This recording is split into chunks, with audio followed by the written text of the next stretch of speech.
We're going to open the Town of Woodbridge joint meeting of the Board of Finance and the Board of Selectmen on Tuesday, January 27th. It is 6:02. And we are awaiting a quorum for the Board of Finance, so the Board of Selectmen will open the meeting. And we will first call on Superintendent Montini to join us. And our first item on the agenda is Woodbridge Board of Education presentation for the budget.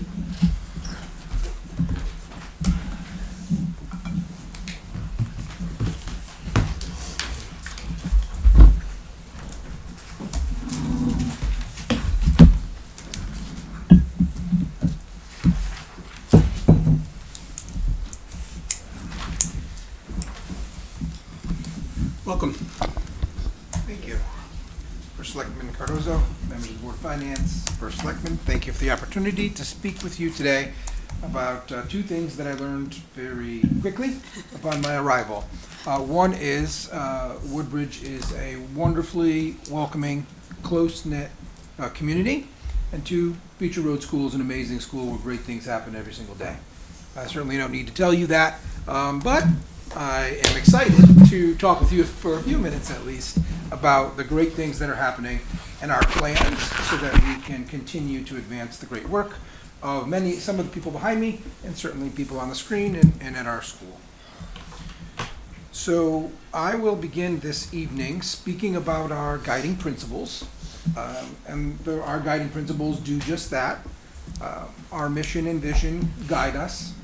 We aim and seek to foster a learning community that prepares children to be flexible, lifelong learners and responsible global citizens. It's our vision to inspire and empower future leaders.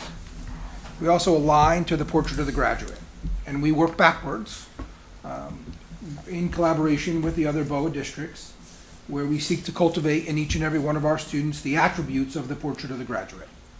And we then operationalize such attributes like collaboration and empathy and problem solving and communicating and planning and incorporate those into the fabric of what we do at Beecher every day.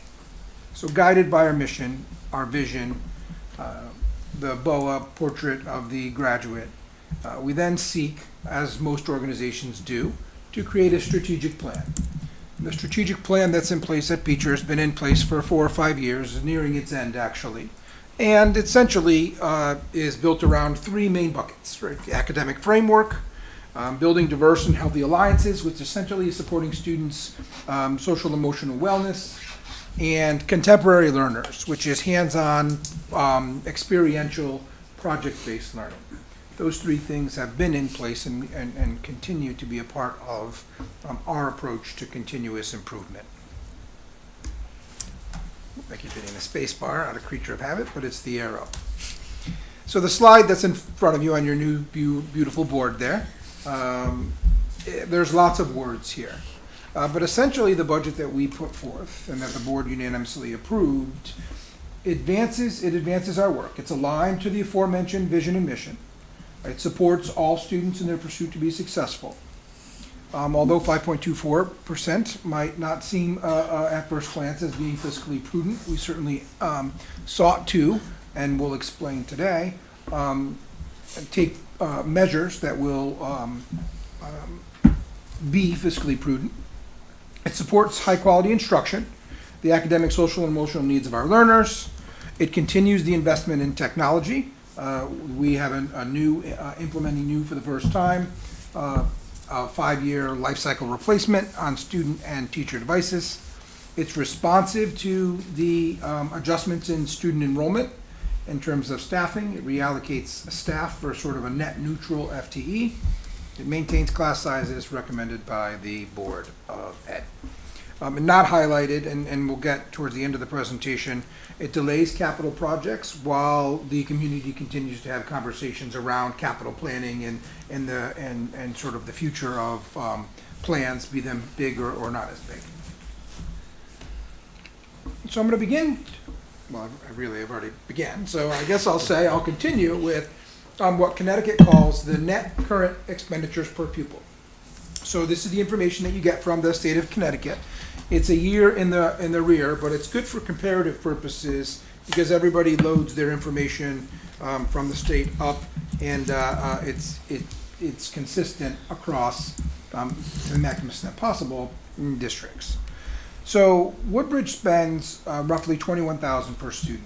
The Connecticut average is roughly $24,000, which is a difference of $3,000. The rank in terms of the 165 districts is 111 out of 165.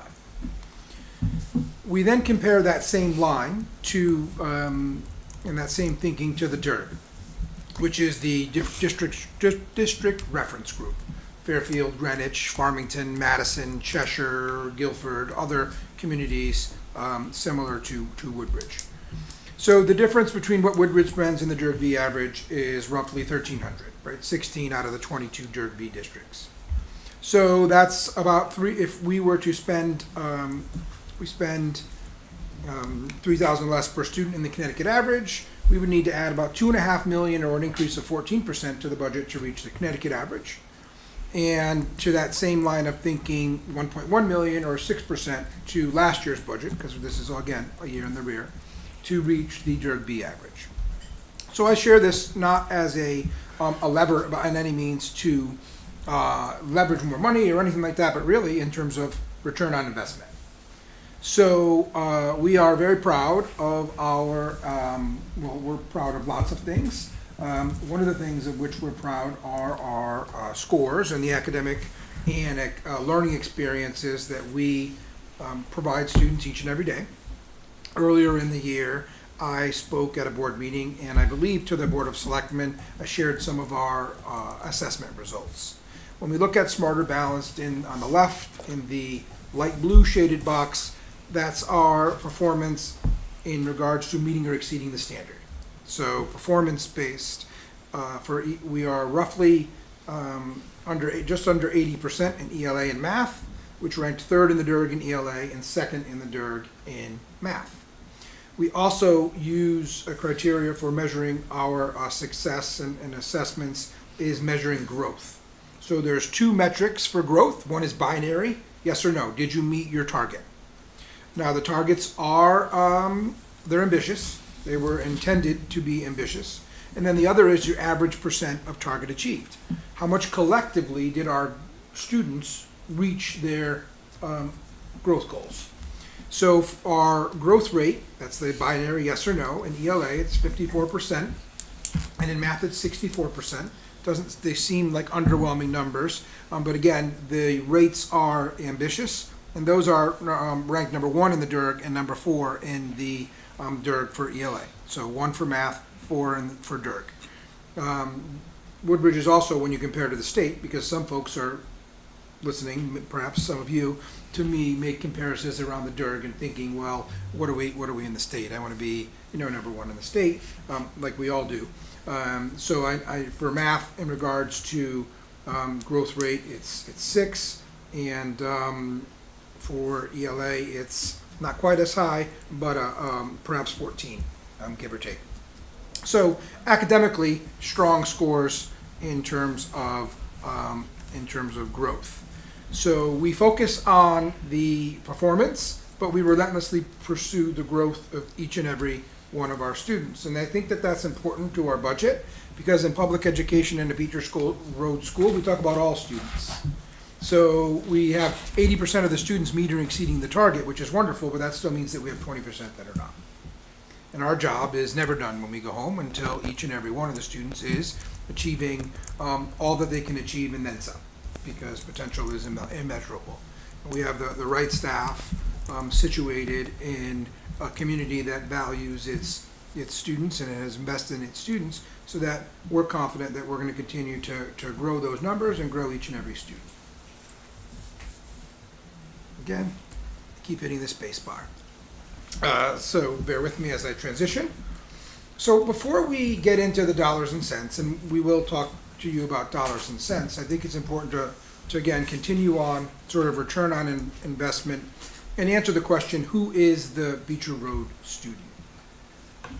We are proud of our scores, but we're proud of so much more. Who is the Beecher Road student? Well, we are scientists and musicians. We are artists and performers. We're engineers and problem solvers. We are community activists and conservationists. We are leaders and readers and innovators. We are explorers. We enjoy strong community partnerships, local government, yourselves included. We've seen many of you at a number of these events. Local farmers, first responders, the best PTO that I've ever seen, second to none. And here are just some of the events in terms of Ice Cream Social and the Farm to Table Week that many of you attended as well. So we are extremely fortunate, again, to have support from the school community and greater community, which is why it was tangible and noticeable from the onset of my arrival here that the environment at Beecher Road School is warm, empathic, inviting, caring, made possible again because of the strong support from you in the community, strong relationships with our parents, and the staff that you see, an amazing staff that you see there seated at convocation, some of whom again are seated behind me. So it's a great place in which to work in a wonderful environment for students to engage and grow in every single day. We get to witness students living and growing into the BOA Portrait of the Graduate daily. We're also proud of other things besides. We have a wonderful MAG program. Some of you may have some experience with that. We have a BRS Student News, which is student-led news, which is a wonderful program. We have a number of students that receive that participate in the CMEA choral and instrumental music program, which is a pretty incredible feat since our structure is a pre-K 6 and our 6th graders are going up against 7th and 8th graders in the middle school sort of division, yet we still have 10 or 11 students that qualify. We each year celebrate student leadership at the CAS Awards. We have a wonderful world language and STEM program and so much more. Again, all made possible because of the values and investment of education in this community. So dollars and cents are important. Dollars and cents allow us to fund and continue to advance the work, which leads me to the Board of Education's request tonight, roughly $19.5 million, specifically $19,496,610, which represents an increase of 5.24%, or $970,755 over last year's budget, or this current year's budget. So I'll share with you, as I did in the transmittal letter, essentially that there are 3 drivers essentially to the increase: salary increases, projected health insurance renewal, and transportation costs. As we continue to talk about what makes up Beecher Road School, it's important to look at enrollment. Here you have a multi-year enrollment history, coupled with forecasting out a few years from the community planner. So in the navy or darker blue, you'll see that in 2015, 2016, we were at 771, up to about 100 more students last year in 24-25. When this was created on October 1, we had 864 students. We're closer to 872. When you factor in, we actually are 872, 868 plus 4. Outplaced. The yellow bar is what we're, for budgetary purposes, what we are projecting for next year. We have a larger 6th grade class leaving, and it's too early to tell what the offsetting K class will come in at. That's always a moving target, and we'll continue throughout the spring to monitor that. And the light blue are the enrollment projections that we received from Peter Prouda, the community planner, who engages in enrollment projections, birth rates, etc., trends in the market, for lack of a better term. So enrollment's been relatively consistent. It's still projecting to increase. It increased about 10% in the last 10 years, and it's forecasted to go up about another 10% in the next 10. Class size is, it's important. I learned that even just preparing for my interview with the board, watching board meetings last year. Class size is important to our parent community, and to the school community. And we have amazing class sizes. If you look on the left, our class sizes range from 17 to a few that have 22 in our 5th grade, which is one of our larger grade levels. The class size guidelines for your reference are on the bottom of this page. Those are the class size guidelines recommended by our board. The staffing, based on the budget request for next year, keeps and is in alignment with the class sizes that are current, and they'll range next year from 17 to 21, given the staff. If you notice on this slide, again, this is certified teachers. There's 45 on the left-hand side, classroom teachers. We're going to 44 and a half on projected in 26, 27. There was a classroom teacher that, we have a classroom teaching position that's vacant based on enrollment coming in a little less. We are proposing, and I'll get to it in a slide or two, reallocating that 1.0 certified staff to a 0.5 pre-K and a 0.5 ML tutor that's non-certified. So from a certified perspective, we would go from 45 to 45 and a half. From a total FTE, it would be net neutral, taking the 1.0 and doing 2.5s. That yields a slight savings, which is already incorporated into our salary line. I'll review that momentarily. So in keeping with, who are we? One of the things that drives a budget are the individual needs of our students. If you look at the last 10 years in terms of special education prevalence, you'll see that it has gone up considerably. So some folks may look at this bar graph and say, well, in 16-17 you were at 10% prevalence rate, now you're at 13.9. That's only a 3.9% difference. But in reality, mathematically, that's 39% or 40%. So that's many more students qualifying for special education services. On top of that, more intense needs. So we are flirting with, or tied with, at 13.9 in the last at least decade, a prevalence rate that's higher.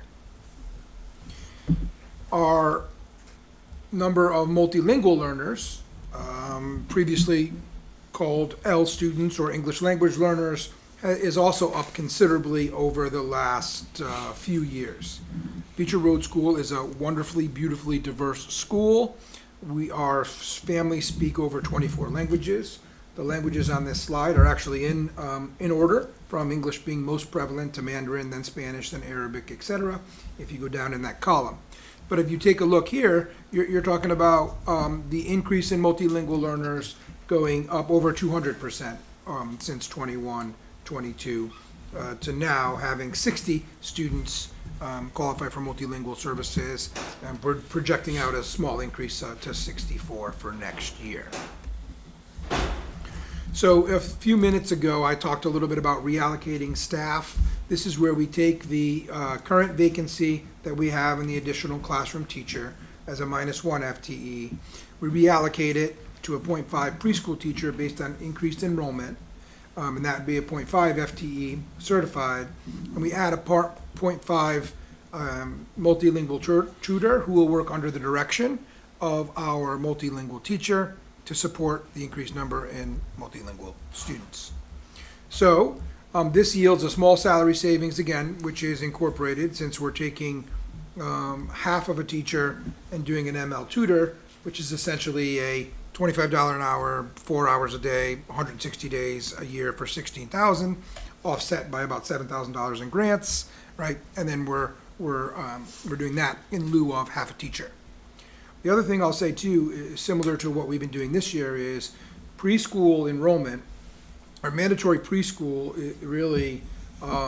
it's hard to predict in terms of who's going to qualify, because students need to turn 3, and then they go through the PPT process, and even if they have an IEP, doesn't mean they then qualify and or need preschool services. So it's rolling admission, if you will, and it's a moving target. So just because we have a 0.5 in our budget, doesn't mean we fill it one right away or two at all. Really, it depends on the numbers throughout the year. So that's important. We're not just adding, I guess that reinforces kind of what we're doing now. We have a position, we're not sitting on it to sit on it any other reason, and other than we're gonna wait until we actually need it. So I've included two here, and some of the things that I'm highlighting for you in this presentation are also found in the budget book, or packet that you received in the transmission as well. We've included here a breakdown of the FTEs by categories. You know that our students receive a well-rounded education at Beecher School, and that's important. In addition to getting their core academics with their classroom teachers, they receive special area classes and/or unified arts for another term, art, music, PE, health, world language. And we also have other folks that provide services in terms of intervention and support, be they from the special education department, special education teachers, or reading math specialists who could provide support in reading and math, and STEM as well. And our STEM teacher also provides support to 85 students who qualify for talented and gifted. When we look at how the money within the Board of Education budget is allocated, it's important to look by series. And this reinforces what I said at the onset, that salaries and benefits, like most organizations and probably similar in a number of other departments, they're driving the increase. In a moment or two, there's a slide that shows the percentage, but the salaries are going up, projected to go up about 400,000, benefits 440,000, about 400 of which is the health benefits. Many of the other object codes here, as you can see, are reduced slightly. Other purchase services, which contains the transportation line, is the other area that we are experiencing an increase. We also take a look at what we call the baseline budget. So it's another way to look with some increased specificity around some of the aforementioned sort of categories in that previous slide. So health insurance, as you know, we are forecasting, like the town as well, in terms of a 15% increase over our broker had us project for the 15%. We're hopeful that comes in lower as we near March. The data from the first 4 months in terms of the claims expense ratio was quite good. So we were looking for another few months so that we can hopefully bring that number down. Contractual salary increases, and I use that word contractual meaning related to our contracts if we were to keep every employee. I'm not throwing it around like there's nothing we can do. I'm making an assumption that we roll over all the same people based on those contracts. That's what we're obligated to then do. Okay. So we have increases, some slight increases in most, with again those two things driving the bulk of it. Internet, utilities, telephone, professional services, a slight reduction of 67,000. And then the superintendent reductions, which essentially is fine tuning and pruning some of the budget requests as they come in from the departments to me. As with most organizations, 81.4% of our budget is spent on salaries and benefits of our employees. And again, that next biggest piece of the pie, 5%, happens to be transportation, with the remaining categories being really just slivers of the pie chart. This slide in PDF is a little bit busy, but essentially our increase of 970,000, 45% of that are salary increases. 45% of our increase is attributed to benefits. 15% is attributed to the increase in transportation. All other categories are really actually a reduction of 33,000 or net neutral. When you take a look at the bar graph in the middle, essentially that 5.24 is made up of those three things: 2.3 in salaries, 2.4 in benefits, and 0.8 in transportation. We are, well, I'm thankful this week. I was reminded, I knew this a month ago, but sometimes when you know things, then you forget that you know them. And I was right before the snowstorm. So the end of last week, I was watching the news in the morning and natural gas went up 20%. And I'm like, oh man, natural gas went up 20%. But then Donna reminded me that we locked in our natural gas through 2027. Because I checked the presentation, I'm like, wait, our bar graph is going down. So it's nice not to have to come to make a correction now, although there's a little foreshadowing to the end of 27 when our rates are no longer locked. But we're in a really good shape because of locking in with the historical trend. Donna does a wonderful job staying on top of that, which is why the bar graph on the last few years, coupled with, unfortunately, the pool no longer being in existence, but utilities sort of being tempered when you look at the historical trend there. So I'm going to just briefly sort of summarize that we looked this year and developed a technology lifecycle replacement plan. Beecher is rich with technology. It's important. It aligns with, we are a technology-rich, certainly school in a technology-driven world. So when you have devices, we have to have a life cycle replacement plan. So on the left-hand side, we created a baseline of all of the student devices by grade level and essentially developed a plan where the green box is the year in which the student devices are replaced. Now, if you're taking a look at the number and it says 140, that's just a placeholder based on the 140 students that are in that grade level currently, with a little bit extra for devices that may break. That number will come down to whatever the grade level has at that point. So, case in point, this year, our third grade students use their devices for the state testing too, grades 3 through 6. They're using iPads that are 6 years old. So it's recommended, 5 years replace, especially when you're having them used in a school-like setting. So next year, we would retire or actually repurpose the 6-year-old iPads to K and 1. In our life cycle replacement plan, K through 1 sort of get the hand-me-downs, for lack of a better term, and we replace grade 3, 4, 5, 6, and grade 2 through 6, one each for 5 years, getting on a more consistent life cycle replacement plan. So one of the, and then in grades 5 and 6, we transitioned from iPads to Chromebooks to better align with, to have sort of their skill set diversify so that they can be on something that's a little more Windows-like or computer-like, and that aligns with what Amity does. Amity was doing Chromebooks. They shifted to laptops, but there's no need for us to go laptops. They're a little bit more costly, and the Chromebook really builds their capacity around what they would need to do at Amity. This is something that I had discussed with Superintendent Byers. So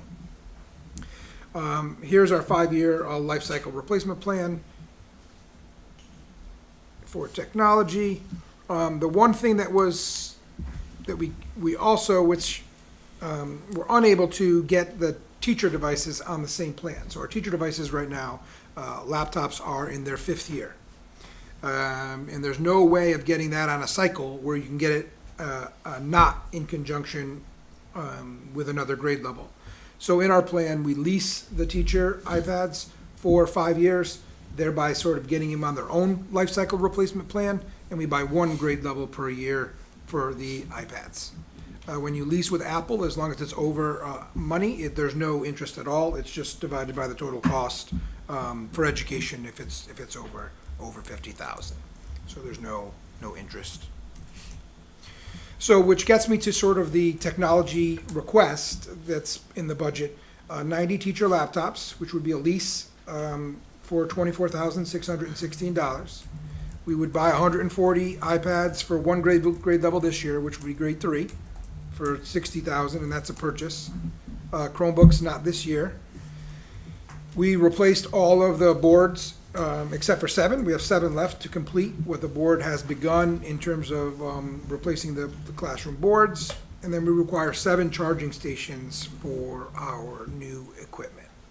If we were to do this, excluding some of the infrastructure, right, when we have to replace a server, access points, network switches, those kinds of things, essentially for roughly $100,000, $105,000, we could enact a life cycle replacement plan, which leaves the 14 and the 6 for, $20,000 for other requests, other hardware, et cetera. So that's our technology plan. If you were to look for this in the budget, just be mindful that you wouldn't find it in one place, because some of it's lease and some of it's purchase.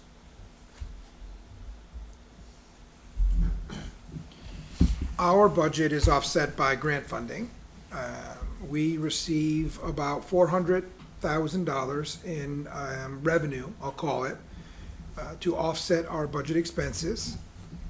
Title I, Title II, Title III, and Title IV, right, are entitlement grants. At least Title I has been around since 1975.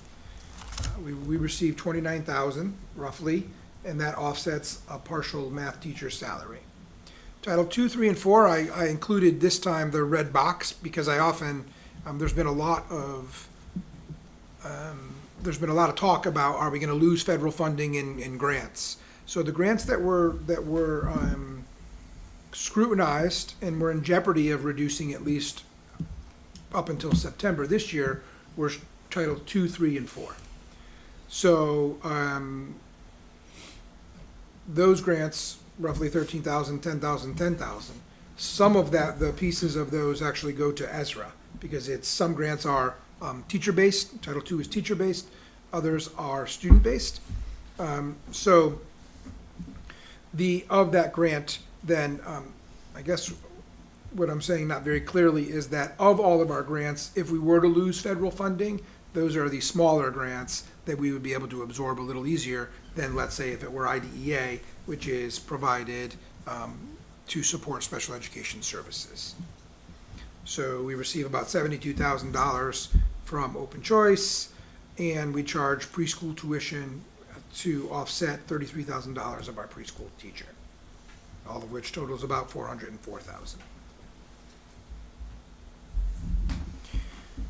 And so here, this is the budget increases for the last 10 years. At the onset of this meeting, I talked about this community.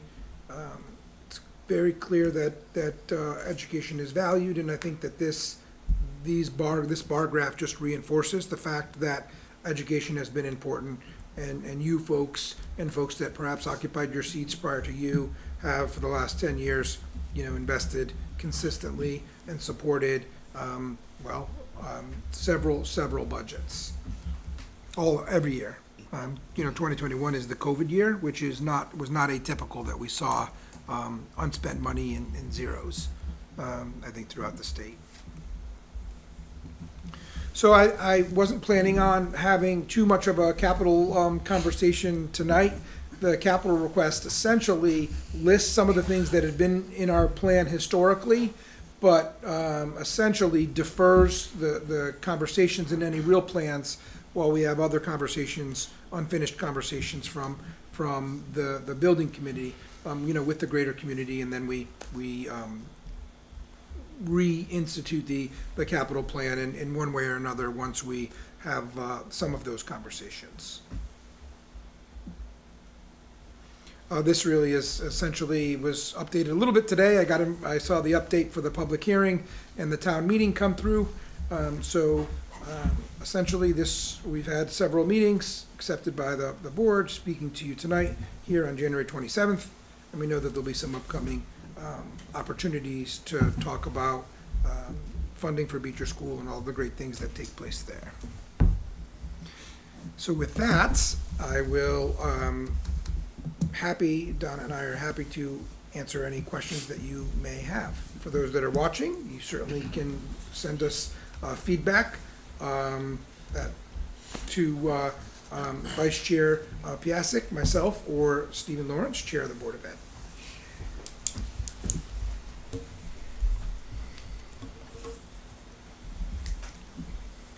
questions? It's a lot It is a lot. to digest. Well done, that was Very helpful. it was. Do you have any idea, look, when I see the DERG is lower than the state average and then we're lower than the DERG, why would the DERG be lower than the state average with the reference group that you mentioned? That's a good question. Yeah.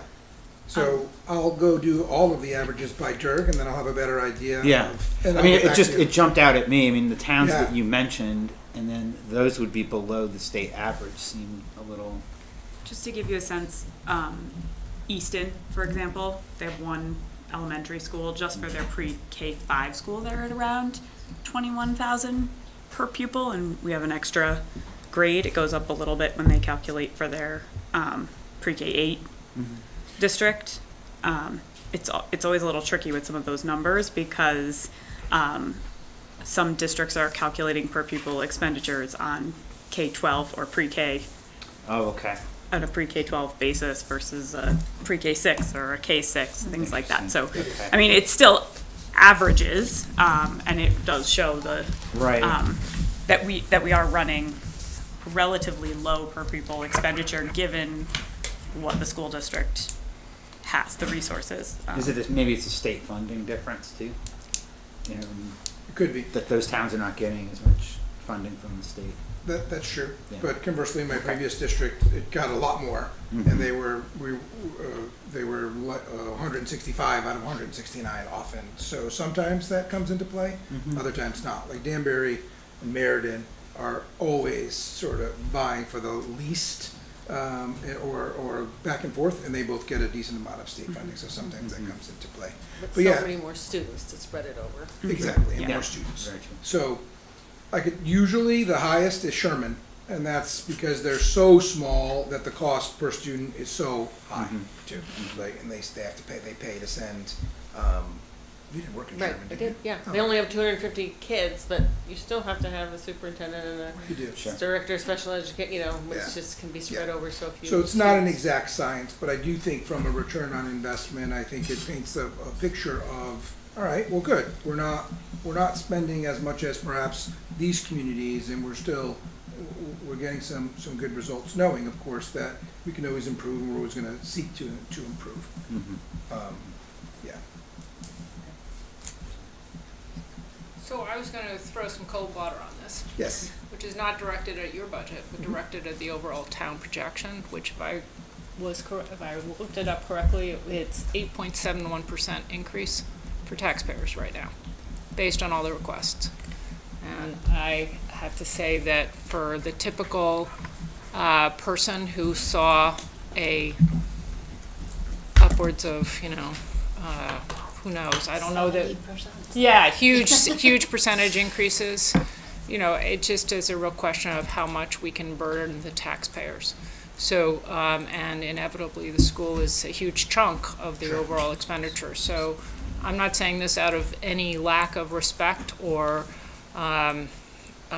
for what Beecher does or lack of recognition of how important it is. But we do have a problem in this town that there are people actively talking about moving out just because of the revaluation and how they were hit. They're sitting on a nest egg of a house that's worth, a great deal more than it was before, and they see their opportunity to move, whether it's to Florida or just to a nearby town that's less expensive. And so we have to at least be aware of that. And so I just wanted to say that's a conversation that has to be had between the Board of Finance and the Board of Selectmen, and we have to hear about it in the public hearing process probably as well. But it's a scary scenario right now, very scary. And to that end, I know we're not talking about the new possibility of a new school, but I was curious when I looked at the presentation that was made, that it has a projection of building class sizes for kindergarten of 20 students and then moving on up to as big as 24 students. And I don't know if somebody can explain to me why the projections for what the school that we would build, or the specifications that, it's in the specifications for the school. It's not the actual, it's educational specifications for what would be desired in a school before you start talking about, or the different scenarios. But it has higher numbers of students, that, at least for in terms of classroom sizes, than what you currently have as guidelines. And I'm just trying to understand that, because for pre-K, it's space for 20 students in each classroom, and then for kindergarten on up, it's space for 24 students in each classroom. I think the space would be there. We wouldn't necessarily have the enrollment. It's just a classroom that could support that number, ideally. Right. But it's planning for that possibility, is what I'm saying, in terms of the specifications, right? For size-wise? Yeah. Yeah, it's sort of like the max seats, like when you go to create a schedule. In Power School, you might put the max in the high school at 30, even though they're only gonna enroll 22, let's say. Yeah, I think so. I'll have to double check those ed specs. So you're talking about the document that, CGS? CSG. CSG Yes, wrote? Yeah, it the ed was specs. approved December Yeah. 19th, 2024. So I'm trying to understand your question in terms of that being a good thing and not a good thing, or? I'm just trying to understand the disconnect between what the maximums, the space needs that are projected for the school in this document versus the class guidelines, and just trying to figure out where we all are with some of these classes, and Why how is the they fit. tolerance changing? Yeah, But is it- basically. That we would. I don't know if the tolerance is changing, or at if all. that was just capacity built into Correct. Oh. to the building. That's built into the specs of the building. The Board of Education sets guidelines for, with the superintendent and the rest of the administration, around what is an appropriate class size for each age and stage in the school. So you'll see smaller class sizes for early childhood education, and they increase in size as they move forward. And the Board of Education discusses that every year when we're talking about the school budget and what's appropriate, and also what the community looks for. We had a lot of parent feedback when grade 1 class sizes were very, very high. So it's also partly what the community would like to see as far as the number of students in a classroom. And obviously, as you increase in class size, that places demands on the student's experience and Understood, classroom but teacher. as somebody who has gray hair, I'll just say the community includes a lot of people who don't have children, whether it's, whether they're parent age or not, but especially for those who are past parent age. And we have an active effort to try and help people age in place, but the amount of dollars put to that is incredibly modest. So I am concerned. I will tell you, broadly speaking, I think the town is in potential financial trouble in terms of where it goes. And I don't have an answer. I just think people need to be aware that 8.71% is not something people will vote with their feet. Those are discussions that we've had, and obviously had with superintendent as well, in terms of where we are and and that, I think that's the reason for you to put the thought that you've put into this, in terms of really isolating exactly where the costs lie. Obviously, they've also, with the additional material that they provided in terms of not doing this or reducing the actual expense, one of the ways you do that is to increase class size. That's how it's done. Or some of the supplemental stuff. Yeah. They've looked at Yeah. the supplemental stuff, and I think the report here is pretty comprehensive in terms of what can be done. But exactly, yes, all of that comes into Yeah. play. So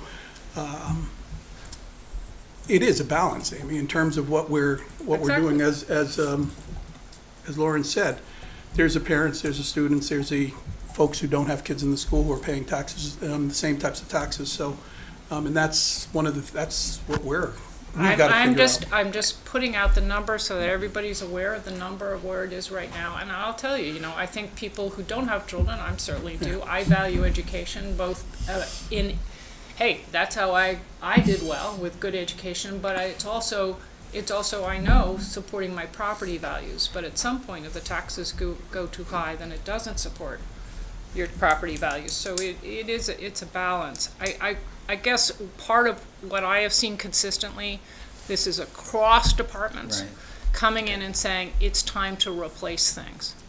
Whereas we also have some departments who say it's way past due to replace things. So for example, when you talked about the iPads, I know that might be ideal, but if they're still working, do we stretch them out a little bit? Because we need to also replace the boiler at X building. These are very tough questions, but we are standing on the issue of repair and replacement also across departments in a difficult position.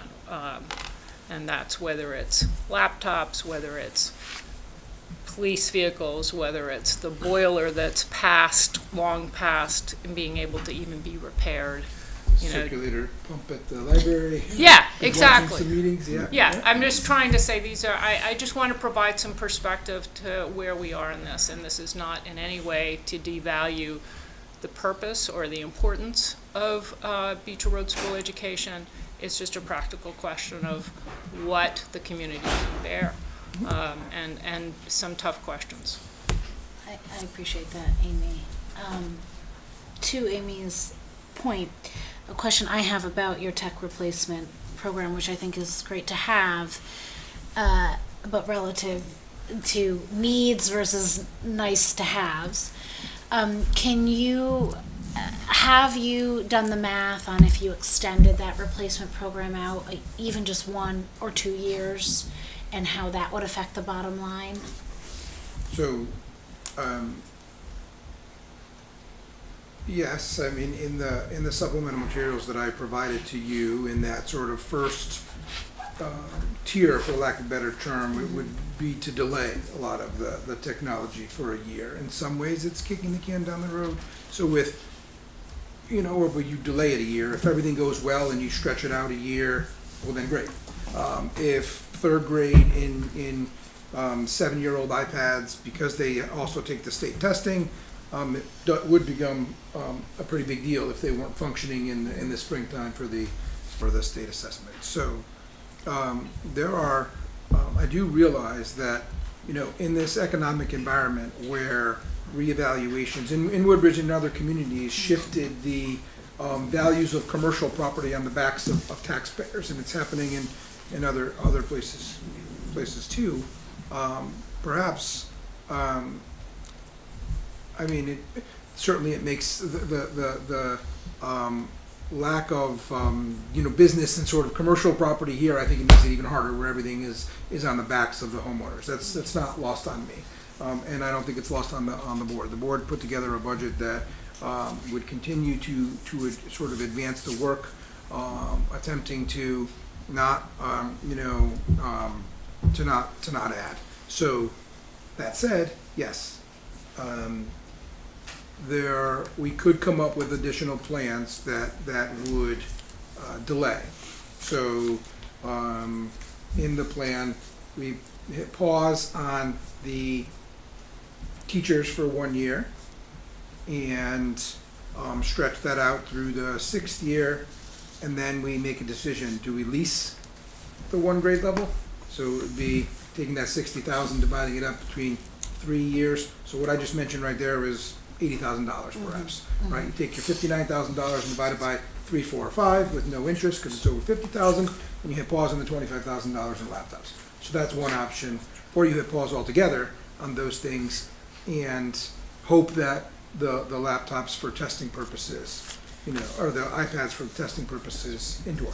May I ask, and pardon my ignorance, but I can't imagine every school, public school in Connecticut has an iPad per student. So, but I do believe they all have to be tested. So what do schools do that don't have iPads? How do they test? Since COVID, most Okay, so I'll answer. Since COVID, most places they went to one-to-one devices. Okay. Might not be an iPad. Might not but be an it's- iPad. Mostly are Okay. Chromebooks. Chromebooks are more affordable than an iPad. About $100, I'll say, per device. Beecher is an Apple distinguished school. So it's a mixture of iPads in the lower grades, shifting to 5, 6 to Chromebooks. But most places went to one-to-one in COVID, carried on with the one-to-one, and some places are backing off of one-to-one. So you could have either one-to-one where students have their device issued to them like you would a book, and they take it home every day, or sometimes there's classroom carts. Another option would be, well, you have labs of computers in schools. That kind of is old school now, where you go to a, yes, well, I mean, I had to go to microfiche on my, to do reports on microfiche, so, where you're taking a day to go research something, and so, I don't know, do we have a lab? Not anymore, right. We have the Our technology. lab in used to be Macs. cutting edge with Yeah, MacBooks. I know. Yes, remember yes. teal MacBooks. Right. Right. So, if you do that, then you're not all taking an assessment at the same time. You're rotating classes through.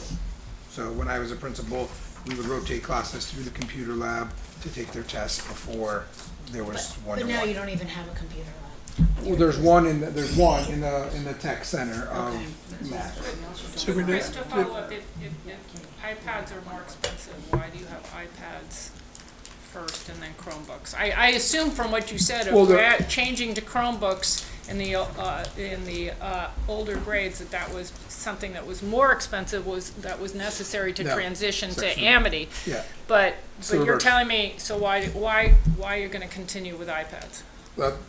It's the iPads do offer more than a Chromebook does. A Chromebook essentially just is a cloud-based device that allows you to use the Google products, slides, and the Google's version of all the Word things. Whereas Apple, there's just more apps, and I think it's been a part of the Beecher's DNA. Apple computers for quite some time. So. Speaking as putting a parent hat on, textbooks, the apps that go along with textbooks, study guides, Quizlets, all of those things are available on their devices. And that's what they study from, that's what they learn from, that is basically their textbook for many of their classes, even at the elementary level. Can I just ask a question, as far as delaying any kind of technology replacement plan? Two questions about that. One, what kind of fiscal cliff are you creating? Because as these things start to fall apart, we all have computers and they don't, Well, it's not delaying, it's extending, it's saying instead no, of 5 because years, if you it's delay, 6 years. but if you delay by grade level in a replacement plan, you start to build up the amount of computers that are going to need I replacement. don't think that's what we were saying. We were saying replace every 6 years instead of every 5 years. That's Okay. not it, that's not. So let me finish my question. Yeah, I'm sorry. Is there a potential fiscal cliff that's going to burden future budgets with any kind of delay? And the other question is, because technology is so widely used for students to have access to their education, because schools are digitized, we're digital, what is the implication for special education services and other ways that students access their education through the device? Text-to-speech, lexile adjustment, and so on and so forth, that we're using devices for. Yeah, so that we would move forward with those no matter what, because that essentially is a part of their individual, that's access for them, right? That's access and opportunity, and they use that as communication devices, et cetera, as you know. So regardless of any tech purchases, we'll still provide devices to those who require them to access the curricula. I guess I can't answer. I would love. So part of the replacing of technology is often in the support that you get from sort of the manufacturer, if you will. Sort of like with your phones, we all, if you're like me, you'd like to keep the phone forever, until at one point, you can't because it's just not functioning quickly enough or to the extent that you would like. So, the recommendation is 5. If we could get 6, could we go to a 6-year cycle? Well, the answer is yes, we can. I'd like to have enough devices on hand as a backup as we're sort of testing that theory out.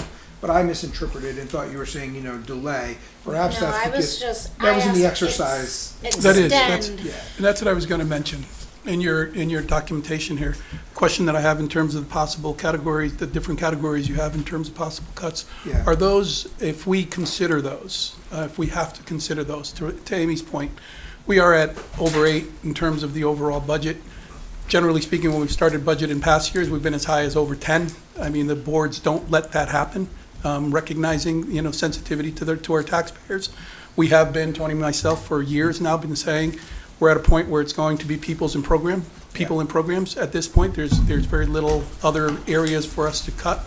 But from what I see in terms of what you put together here, it specifies the different categories that you could potentially cut were you to try to stay flat.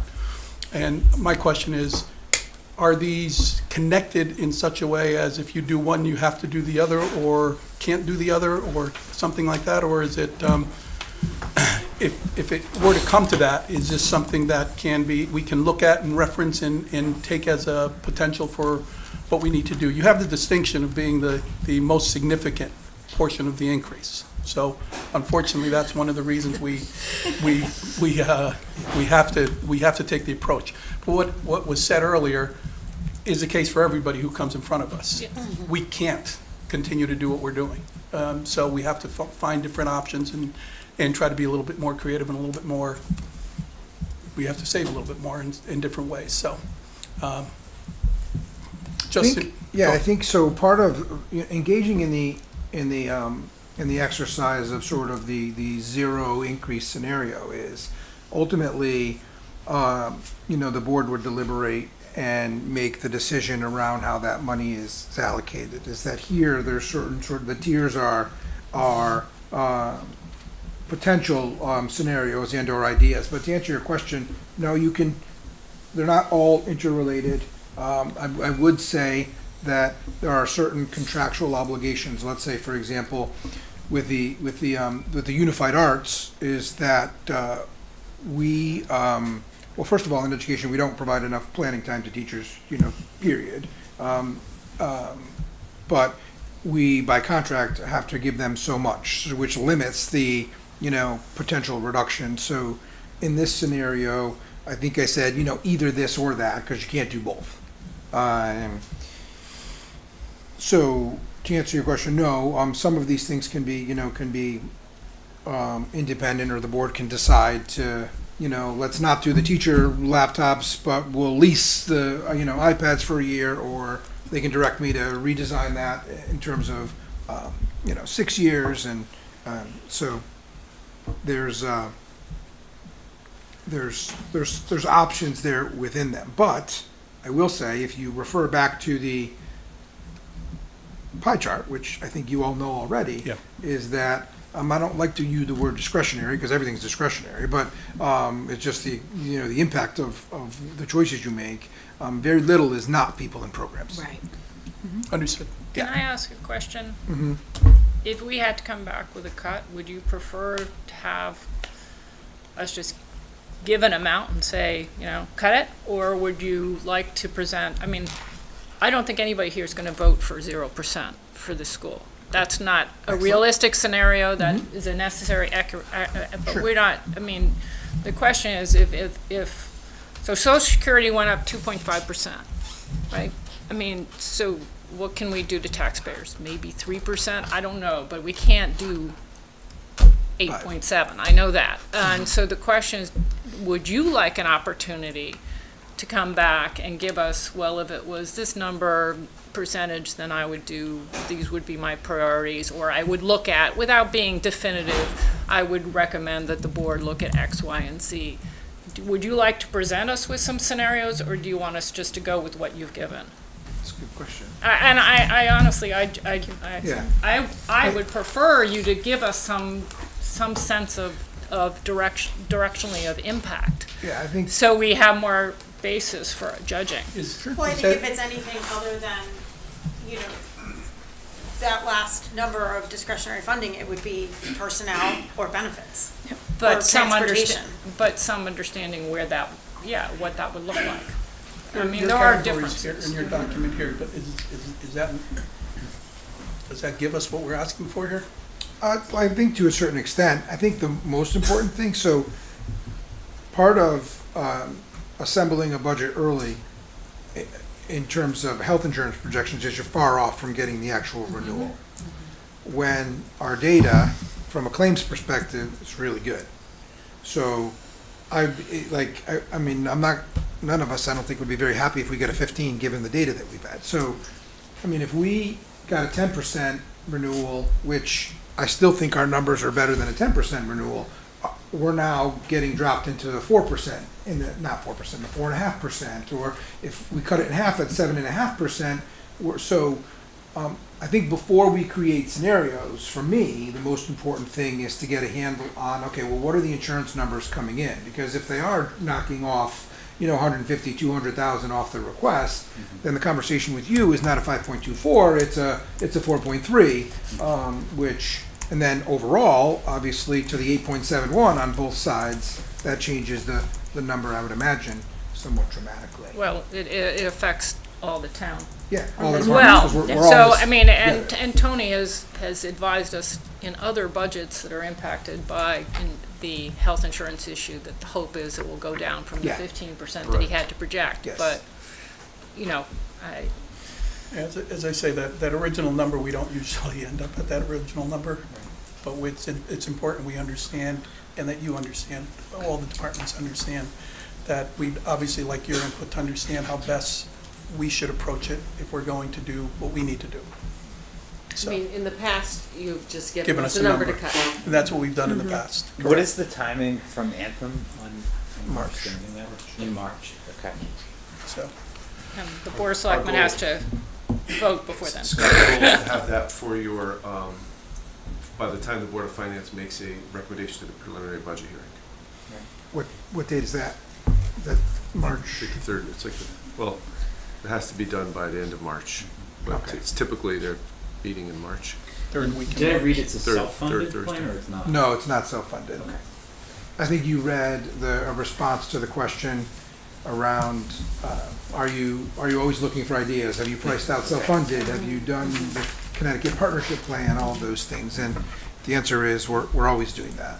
We collaborate with, Donna and Tony collaborate with our broker, and they're always looking for different, is it a hybrid where you go self-funded first in dental, or, so, insurance right now is a hot topic even nationally, and there are other communities where our 15% looks really good to what they're being told to increase. So, Thank you very much. I appreciate Thank it. you. yeah. I guess just one comment I want to make, Chris. I guess maybe it's important for you to mention that you have $404,000 that are offsetting these expenses, aren't they? Correct. So net, you're not at necessarily 5.24%, and your insurance may drop. Well, no, the 400,000 is already, You're already getting the benefits. Yeah. It's Yeah, reflected. That's that's sorry. already yeah, that's an So important really, the distinction. budget is like Correct, the operational, double. Right. well, what no, it- When you, when if you you factor add in back the in. grants. well, Right. I wouldn't say the budget's double, if you say, but the operational budget is 400,000 more Yes, than the 19.5. So it's, Yeah. the operational budget as proposed today would be 20 million instead of 19.5. okay. And how's the funding changed year over year? Funding has been decreasing year over year from the federal government, yes. Actually, it increased, though, I will say it increased from the state. So in the ECS, Education Cost Share Grant, went up either this fiscal year or previous, 75,000 for Woodbridge. And it's going to be, that same 75,000, so. So what was the 400,000 that we're projecting this year? What was it last year? It was, I don't have it up, but it was in the 400s, in the low 400s. Okay, very so it's less than similar. 100,000 Yes, change. yes. And when is that known each year? It's different grants come in on different cycles. So IDEA, which is our biggest, comes in the spring. Okay. Right, Kira, you know, in the spring? Yeah, it's usually April. Yeah, it's usually April. The title, But it changes again in September. right, Okay. Okay. yeah. So the title grants are closer to September and in And the we summer. know, those are real numbers for next year. Okay. Thank Yes. you. Those are not changing. Those Uh, are set for this fiscal year. For this fiscal We'll then find out for then the following. Okay. Yeah, So we don't anticipate any additional like Title III funds or anything like that we do not. based on that topic? Okay. Not concrete, but the last time we talked, Chris, we mentioned the potential of moving some things off of your budget and putting it towards the town. Yeah.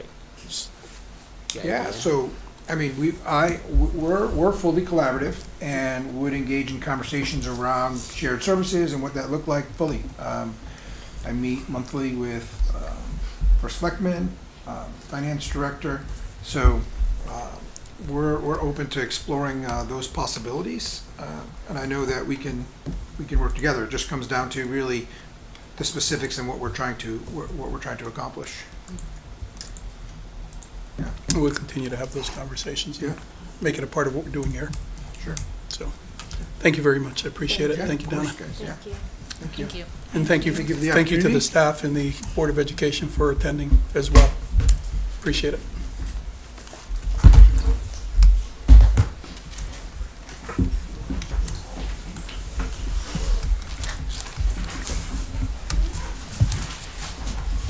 Oh, no, I'm sorry, there's not enough space. I want to whack you.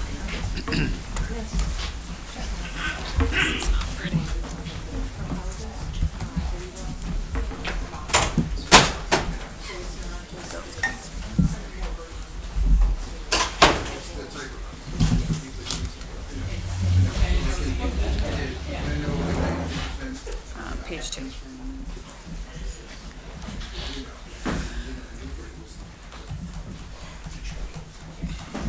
All right, our next item on the agenda is Thomas Darlinghouse.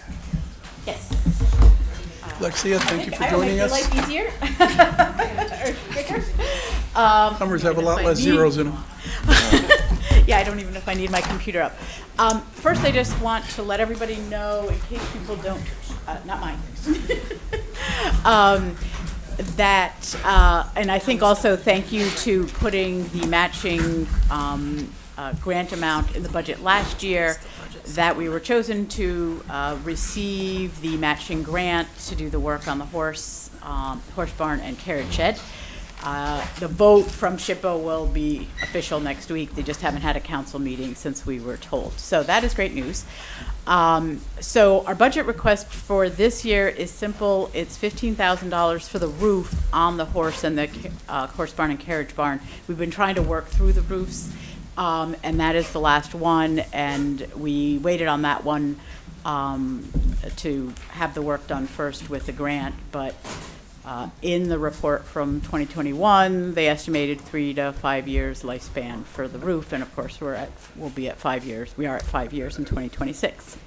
So that is the only request we have for this budget year. That was capital, correct? Yeah.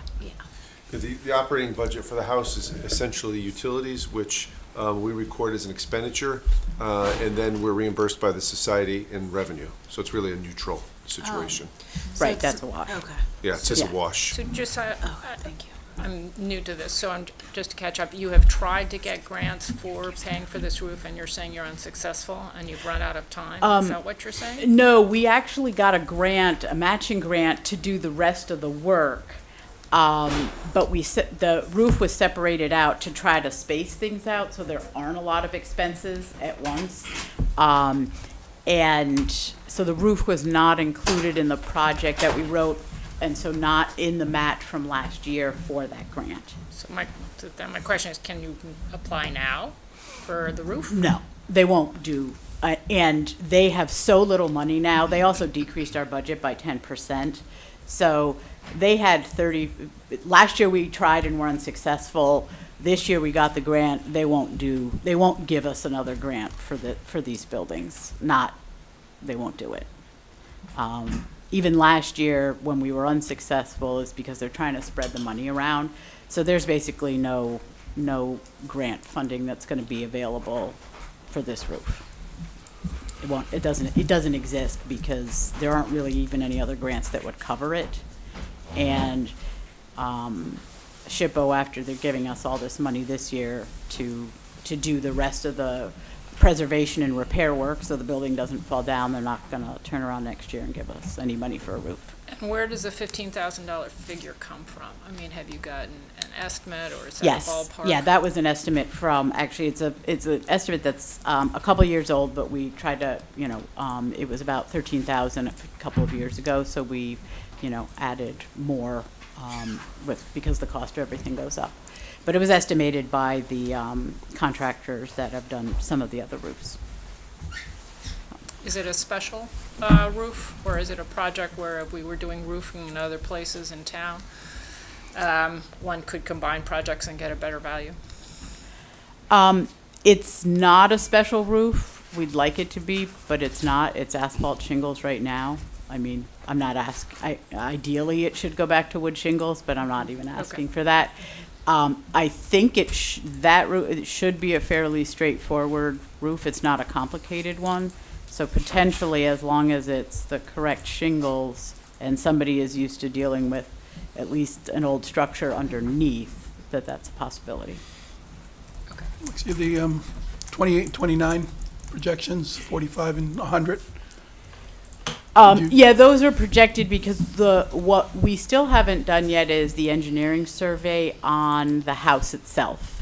Now, we've had people look at the house. We had somebody we paid to do that about 5 years ago, and the society paid about $4,000 this year to have a beam support put in the basement. So, and with another grant that we had that did some assessments, they didn't find any major issues. But this house has never had a true structural assessment, so that should get done so we all know if there's things we don't know or that we're missing. So it would be that, and then if there are things, because there might always be things that they will find. We hope not a lot, but so that's where those, So the grant itself, and that could be that we can write another grant for and would intend to, a 50-50 matching grant for the engineering survey. The work that's just a kind of a random projection from some things that we've heard from, some of the other people who have looked at the house. But that number is definitely not set in stone. And in terms of the quote you got for the roof that you're looking for, the $15,000, was there any assessment made in terms of the condition of the roof, what the urgency is? Yeah, that was the engineering survey from 2021, said the roof's lifespan was 3 to 5 years in 2021. So we're there. So we're there. But it's not leaking or anything? Not that we know of right now. That's why we prioritized the other one that was leaking for last year. Yeah. Right. Yeah. Thank you. Can you just clarify? We were told in a recent past year budget season that it's not called the Thomas Darling House. Is it? No, I mean, that's what is it the is name? on the record. I mean, okay, so our name is for the museum is the Darling Farmstead and History Museum. Okay. But I don't know, and I've called it the Baldwin Estate because sometimes that's the older name on the town record. So I don't know, I mean, Okay. I don't know if Well, you guys we're want to still officially okay calling change it the Darling House. We were corrected one year. It was specific to, I think it was recently specific to the POCD. And the name used in the POCD draft that we received was the Darling House. And the comment was made by somebody in public comment that that's not the correct name for the Darling House. That's what I recall. I remember that coming up with the POCD. So just to make sure we reference it correctly in documents, we just kind of clarify, because like Andrea, I've heard it referred to as a couple of different things. Yeah. And- Right. So officially, the Historical Society for the Museum made the name change a few years ago to Darling Farmstead and History Museum. Okay.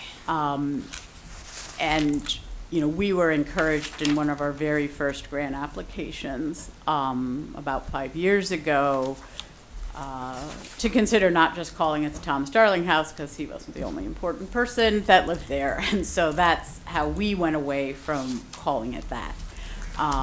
Good to know. And then the museum itself, of course, you know, we tried to include that it was Farmstead and then also a History Museum. So, So what do you call the house then? So I understand the museum, I know the house is part of it, but. yeah, we just say so- the house. Okay, okay, all right. Keep Or us sometimes we'll posted. call it the museum for the Okay. house, sort of internally, because we know sort of what that means, but, Thank you. yep.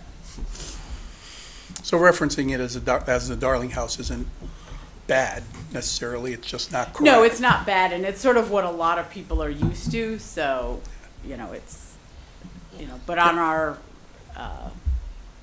you know, when we officially put it in the grant applications and things, we're calling it the Darling Farmstead and History Museum. Thank you. Thank It's you. good to know.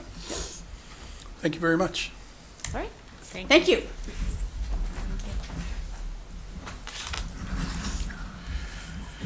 Next on our agenda is the Police Commission, and we have the chief, deputy chief, and chair of the commission here present.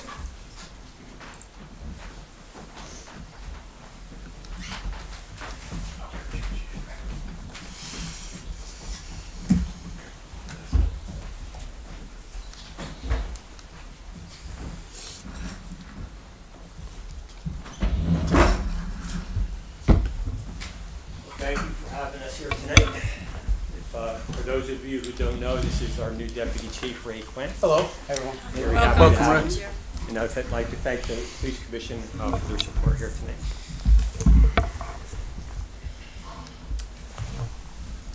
So, at the beginning of 2025, the Woodbridge Police Department was in dire straits. The department faced 4 budgeted vacancies, along with 2 officers on long-term work-related injuries. Collectively, we were deeply concerned about the operational impact of losing even 1 additional officer to retirement or another police department. Officers were increasingly frustrated by being ordered to work mandatory overtime to meet contractual minimum staffing requirements, and morale had reached an all-time low. A significant contributor to the department's staffing shortages was the loss of officers to neighboring police departments that offered higher salaries, more competitive benefits, and greater opportunities for career advancement. In recent years, police departments nationwide and locally have struggled to fill budgeted vacancies. Studies and surveys have shown that the COVID-19 pandemic and the murder of George Floyd significantly impacted recruitment and retention efforts across the profession. Within New Haven County alone, there are more than 20 police departments, most of which were experiencing staffing shortages, including Woodbridge. Many of these departments relied on Police App, which is an online centralized recruitment platform designed by law enforcement professionals to streamline the hiring process.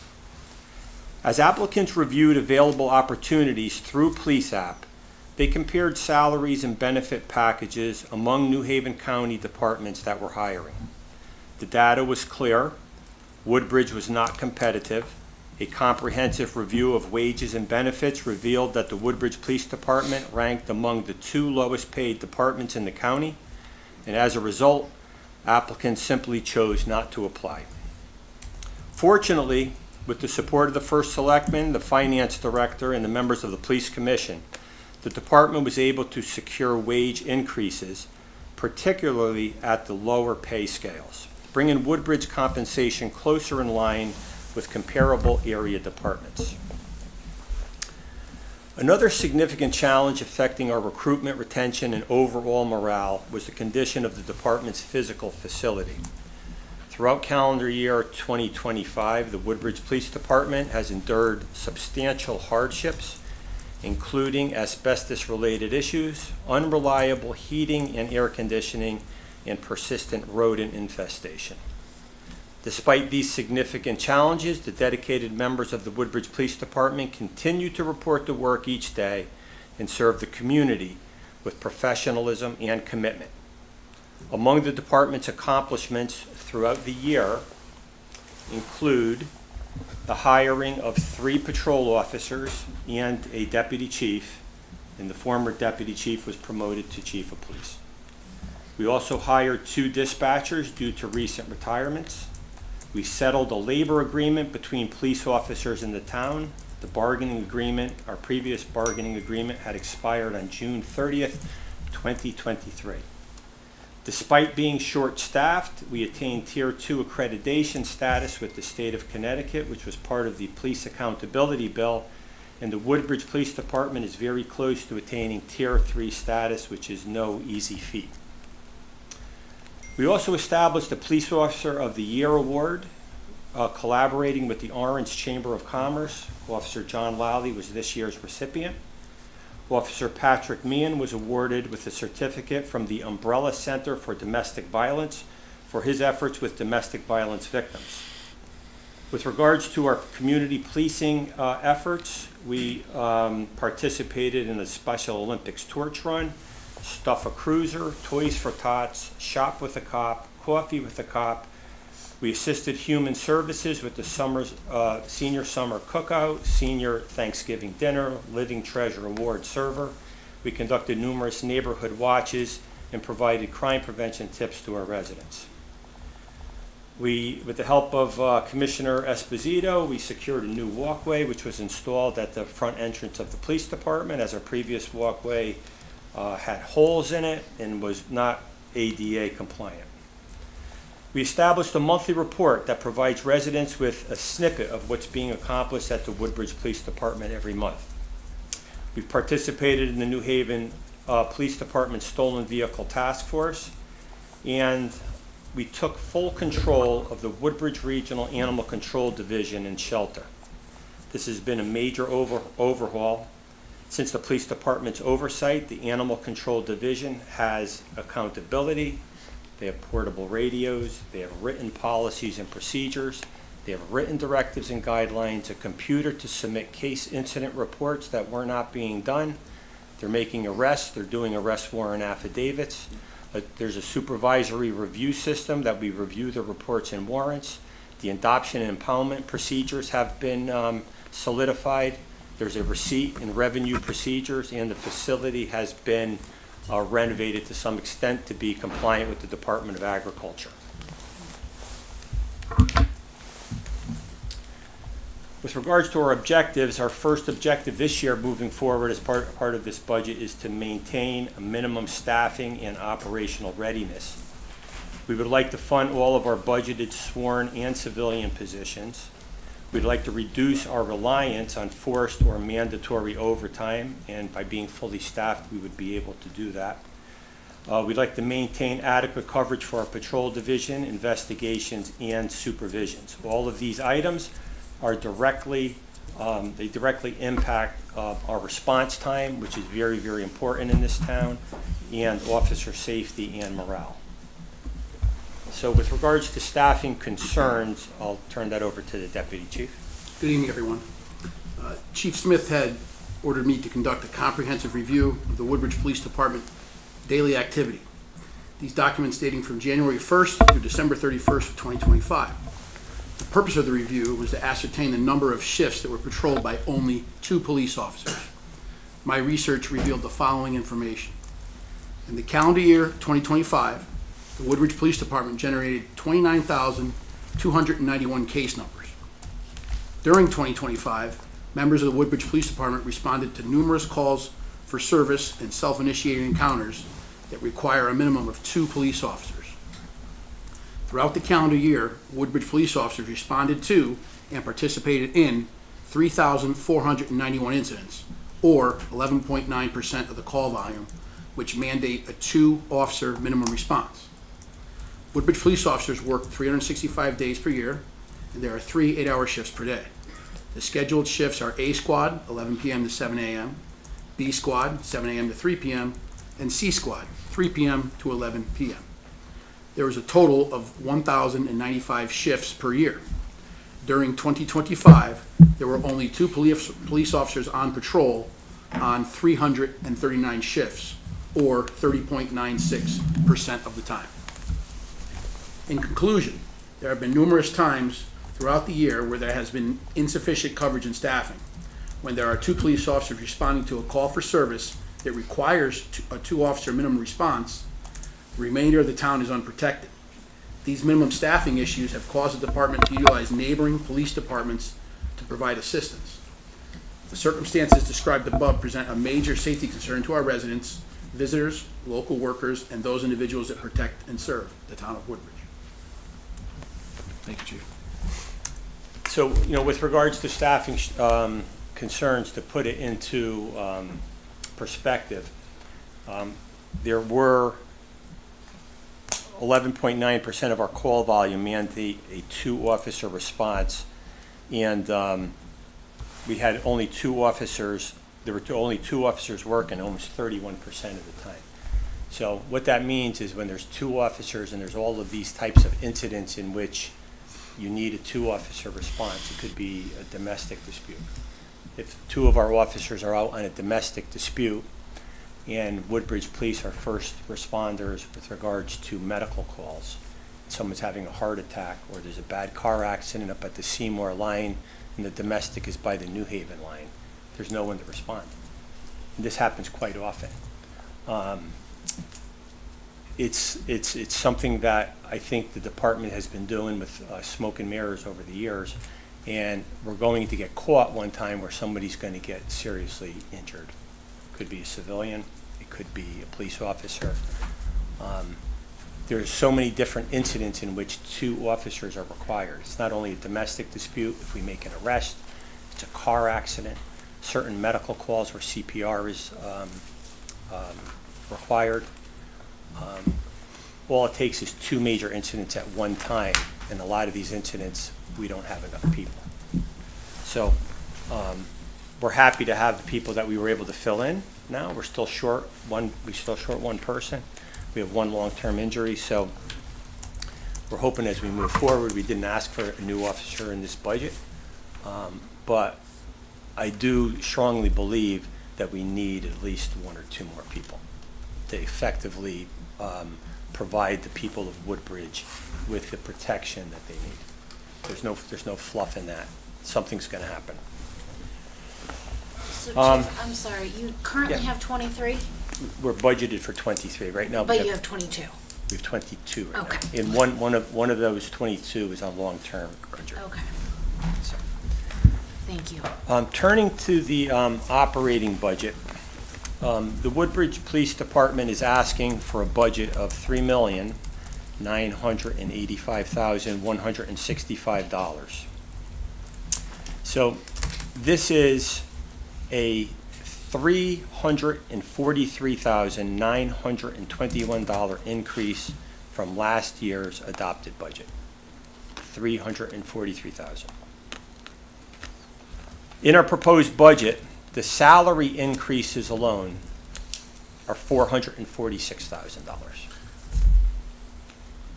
I just want to make a comment on that before we Yeah. begin.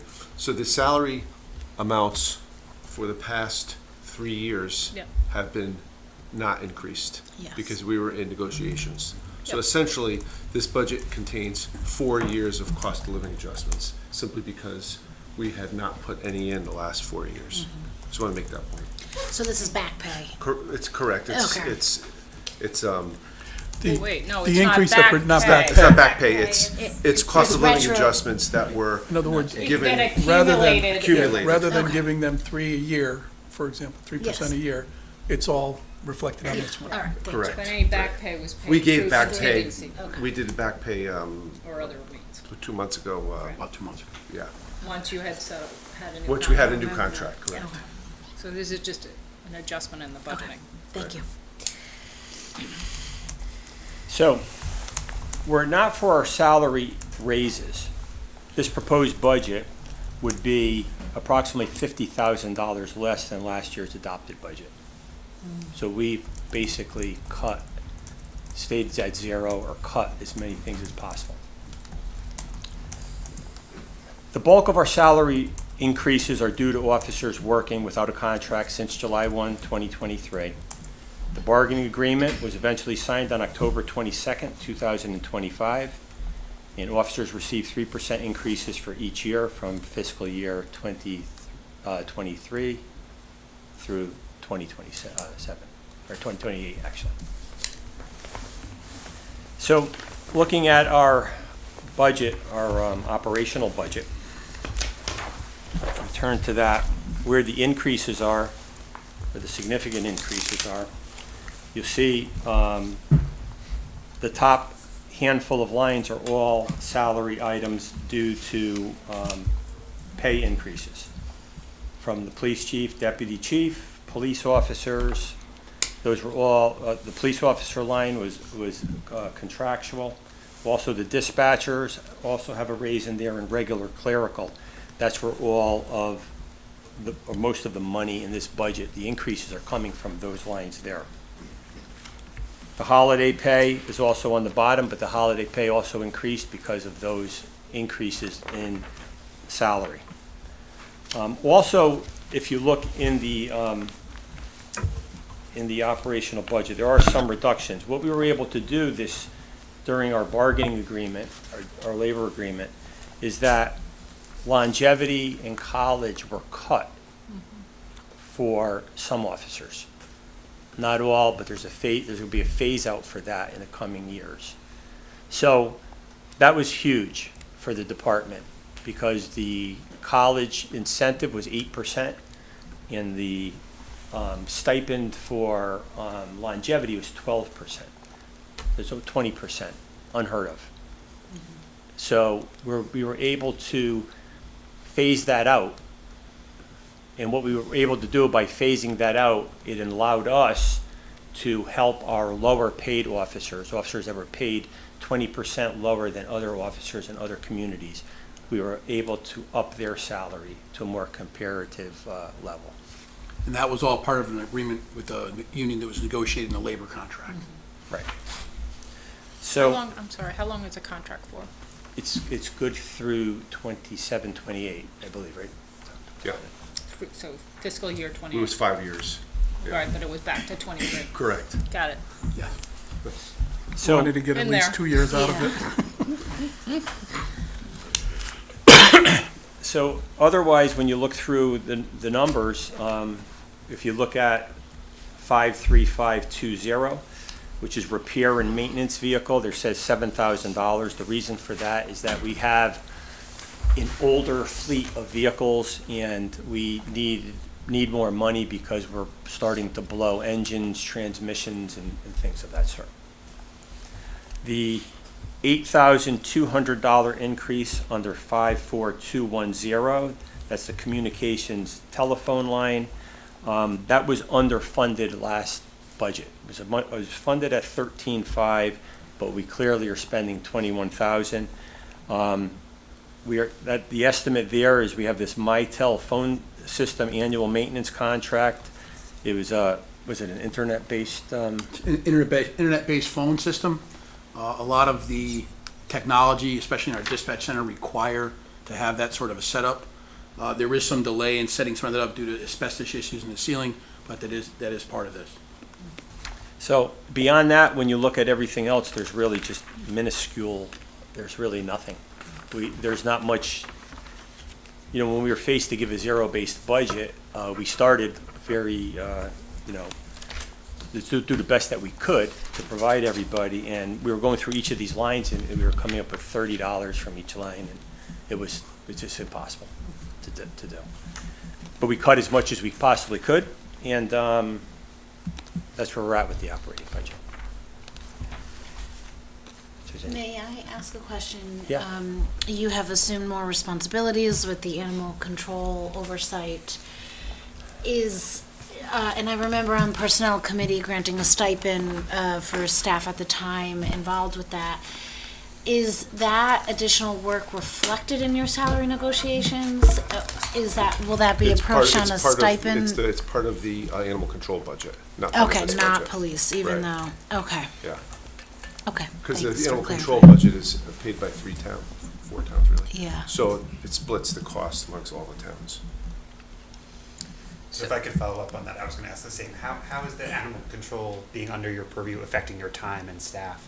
And I am curious how it's affecting the budget and our revenue. I mean, maybe we'll see it in a different line, but I'm curious from your perspective, how it's affecting time and operations. Well, I mean, it is quite time consuming. I mean, the town at one time thought about hiring somebody, at a far greater cost of what the extra pay that the police department or I'm actually receiving. But that being said, it's being handled professionally, and I think we've been making great strides. And the amount of time that's being spent, although significant, although on the weekends, although on the constant phone calls, it hasn't been to the point where it's like overbearing, where other things are slacking. And I think that the animal control division has made, the department has made fantastic, great strides. And if you wanted me to present a presentation exactly of what has been done there, I think you would be astonished. We're getting to where we need to be. It's a regional 4-town animal control division. This division is now, you have to realize that for years and years and years and years, for 10 years plus, they had no policies here. They had no guidelines. The impoundments, adoptions, some things weren't well tracked. The money wasn't well tracked. The reports were not being done. There were no citizen or case incident reports being done. Prosecutors were calling me looking for a report. They were being done on a piece of notebook paper. It was very unprofessional. And right now, I don't know if you've read some of the press releases that we've put out, or some of the things on our monthly report, or our crime reports, we're arresting people for animal cruelty, and we are taking charge of what we need to take charge of. So it has been a major overhaul, and no matter what you might hear or what you've heard, and I know there might be some negativity flowing around, couldn't be happier with how it's been. In 2 cases just in the last month, our animal control officer has gone to other towns with detectives from the police department to investigate and follow up on animal cruelty cases. And those are things that just weren't getting done before.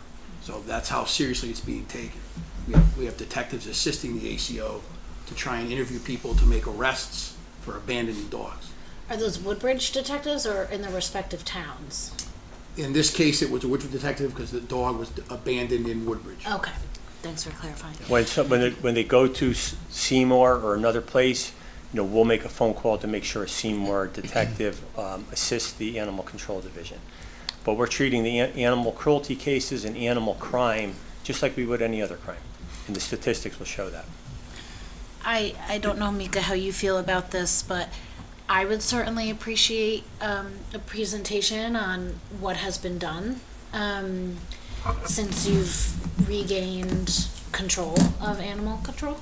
I think the people would appreciate that. The community members would appreciate that as well, because I know you've been doing a lot, and I'm glad things are getting on track. It's And- going, I'm sorry. No. It's going in a very good direction, I agree. I think it would be wonderful, it's a good news story at this point.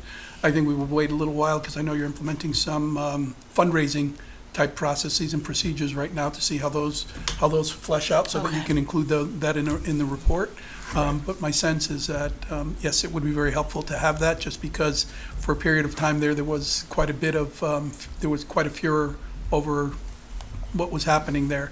And I can tell you, in terms of what the chief just said, all of the time and energy that he's indicating had been spent by staff, by our town hall staff in the past. And we weren't as well equipped to deal with that in terms of what he described as they are. This is the right choice. The chief in particular, with his experience from Hampton Animal Control, was also the right choice in terms of putting this ahead and putting you in charge of it, and it's bearing some fruit at this point in time, and I really appreciate it. I appreciate it, and it's gonna get better as time goes on. Thank you. We're gonna start raising funds. You know, we've had an issue because there's been a lot of dogs that have been abused over the past 6 months, 8 months, and a lot of these dogs have encumbered very high veterinary bills. And it's unfair to a town to have to support that. Although these towns pay us money, some of our expenses have been quite high. And, you know, I'm of the mindset that, you know, an animal's injured or whatever, you know, we're gonna do everything we can to save the animal. That's, I would recommend to all the members here and to the public watching to follow the Facebook page for the animal control, and you'll see some of the cases. You can watch some of the progress of the animals. right. So we have some things planned, moving forward. We're gonna make some valiant efforts in 2026 to raise money. I'm actually contemplating myself, maybe having a road race here, but we have some other things to do, because any money that we raise, I specifically want to raise it for some of these veterinary bills that we're getting stuck with. But we have to spend that money, so. And I think we have to also, raise it helps that we created the Animal Control Yeah. Donation Fund. Okay, that is So established that's, now? yep, so all Okay. it has just about $18,000 in it. And these funds that they're explaining will go into that fund. And you know, we have a process for how to spend those funds. And I think that helps too. Absolutely. And I think we're getting some support from some of the other towns that are part of our regional animal shelter. I know Seymour, the first selectman there, was talking about running a couple fundraisers also. So, you know, there's great ideas. Four towns, you mentioned four. Beacon is per. Beacon Falls Beacon. again? So we have 3 towns as part of the arrangement, Yeah. which is Woodbridge, Bethany, and Seymour. And then we bill Beacon Falls on a per-call basis. Okay. So it's more of like a, So when we get to the budget for them, I'd like to ask some questions about how much we charge. But can we, on this issue of the, what you just presented, I just want to be sure I understand. You are asking for one more police officer funding under 50-20-20, 220. Is that correct? That currently you have 23 sworn personnel and that this budget increases it to 24? No. No? Okay, then I was confused. So Yeah, what, no. so go through with me the numbers again. So you currently have, this is just steady state, even though you said you really need another person? Yeah, we're stating that just with our staffing, just something to look at Okay. down the road. But right now, we still have 1 vacancy. We have 22 people on the job right now. We're budgeted for 23. Okay, so you're at We're not asking for 23 20. personnel, but 1 is on long-term Yes. injury. Okay, so I got confused by when the numbers were being put around. And a vacancy. And, yeah, And a vacancy, right? 24 budgeted, they're at 23 No, people, 23 are budgeted. but this says 24. What's that? What line are you on? 50220 says a strength of 24 sworn personnel. Yeah, that should say 23. That's Okay, thank you. Now I understand. Tony, do you have the net impact of the COLA? That's what she was reading. Do you know the net impact in this year on the COLA? for just this year, Yeah, just the increase this year versus last year. I do have that. How much of this $300,000? It's 200 and, a little over $200,000 is from the past Got it. 3 years. Okay, so 200 of the 300. Yeah, 200, Okay. low 200s. Is just catching. It's just catch up, Okay. yeah. If I could, I have 2 other questions for the chief. One is you said you do a monthly report. I haven't seen it. Where is it posted? It's on our webpage. Okay, so is there a way that somehow, I didn't even know that the police Yeah, department we had don't. its own webpage. Is there some way to make it more prominent or have a link at least on the town webpage? There is a link, if I'm not mistaken, and it's not something that's sent out the way that newsletters and things of that are sent. Okay, that's not sent what out. you're saying. It's just, it's, It's a page on our website. okay. Police department page on our website. Okay, all right. So, and then the larger question is I'm aware that crime knows no boundaries. And so my question for you is, we have Bethany, which has no police department. We have New Haven, which is probably understaffed. We have a drug corridor to Waterbury. I don't know what other things are going on. My question is, to what extent does our police department need support from elected officials to lean on other towns to do their fair share when it comes to crime prevention and control? Because I think the issue, I mean, you were saying, for example, that you would rely on mutual aid, but it goes beyond mutual aid for a particular incident. It's a question of whether each town is doing enough sort of within their own borders to help with what is a regional issue, not just, stops at the border. And I just have that question.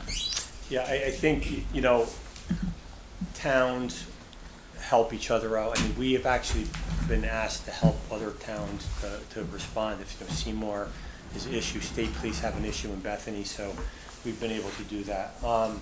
As far as having towns help us with our specific crime problems. Yeah, no, not in your in here. I'm talking about overall crime prevention, crime control. So is what I'm saying. Yeah, well, one of the things that we're participating in is our regional task force, which is Stolen Motor Vehicle Task Force. So what that allows us, our participation has allowed us to gather a lot of intelligence as to who is stealing the cars, who might be in possession of firearms, and then when we need something, by our participation, we have extra assets from New Haven PD, West Haven PD, officers that are working within the task force have assisted us when we've had something happening in our part of town. So it works to help us in that respect. Do you think there's enough of that, though? Because, I'm just, for example, Mika's got a member of a COG, right, which at least includes some of our neighbors. And I guess my question is, I was involved at the state level when they were very concerned about terrorism after 2001. And they instituted, FBI coordination, and the radiation folks at DEP had to report every instance, and the hazardous waste had to report every incident because they thought that might be the precursor to a terrorism attack. You cause a problem here because that distracts the police and law enforcement to go over there. I'm not looking at that kind of incident, but I am saying is if burglary gets out of control in one place, right, and burglars are successful, and then they start migrating to our area, that may be because the burglars aren't being contained when they first get started, say in Bethany, because they don't have enough police officers. They don't have any. So that's what I'm saying. Do you think that the distribution is fair, or do we need to be pushing other jurisdictions to do their fair share and sort of investing in whether it's a police department or crime control in some other fashion to keep the lid on it? My thoughts are that, there's constant information sharing within departments all the time. There's meetings all the time. There's so you do have that coordination. Online platforms where information is shared all the time. A lot of times these cases are being solved because of information sharing. And everybody has, or most departments have representatives that a burglary that does happen in Woodbridge might be similar to a burglary that happened in Hamden, and we were sharing the same suspect, and there's DNA, and there's a firearm that was used or whatever. So we are having our detectives attend intel meetings. So we are pretty aware of what's going on in the area, and when something does happen here, the resources that they provide us, specifically, cities like New Haven, and state police for that matter, they provide us with a wealth of information to assist us in our solvability rate in finding out who's committing our crimes. Okay, thank you. You're welcome. Thank you. We'll move on to the animal control portion of this. I just want to mention, they have to do their capital. Oh, I'm sorry. Thank you. Sorry.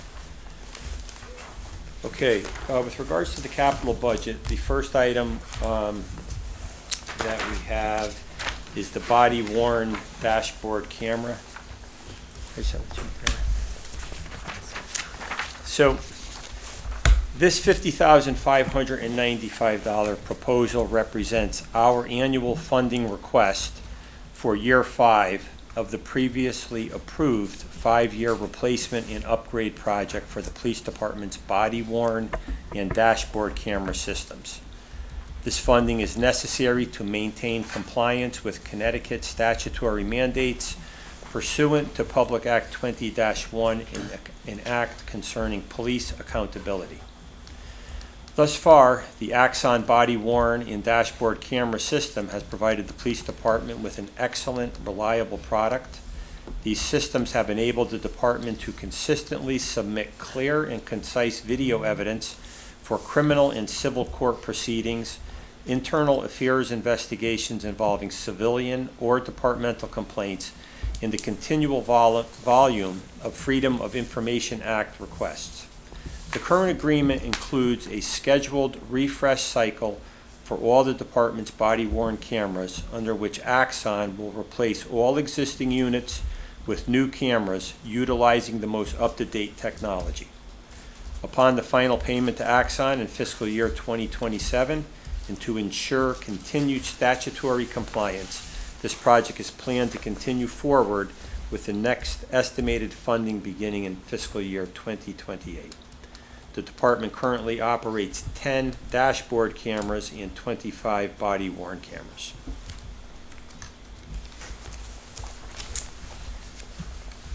The second item is... Chief, I'm sorry Yes. to interrupt. Yes, sir. What's the regulatory requirement as far as the cameras are concerned?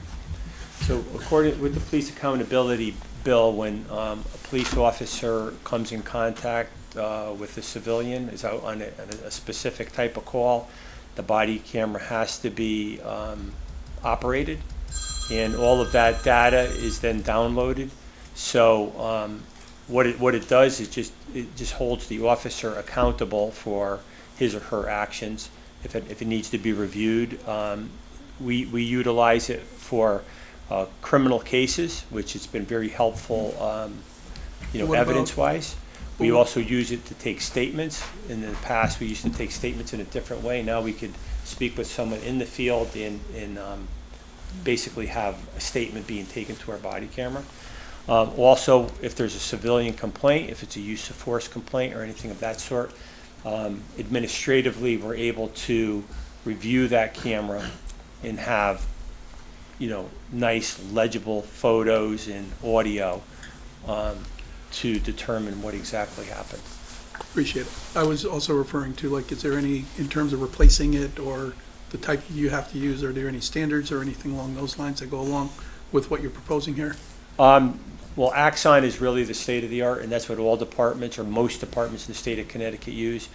This department here, prior to 2020 or 21, used a camera system that was clearly illegible, and now we are, when we submit our evidence to court or when we need it for a civil or a criminal proceeding, we're right up with everyone else. This is the place to go, is Axon. Thank you. And keep in mind that a police video is evidence in the eyes of the court.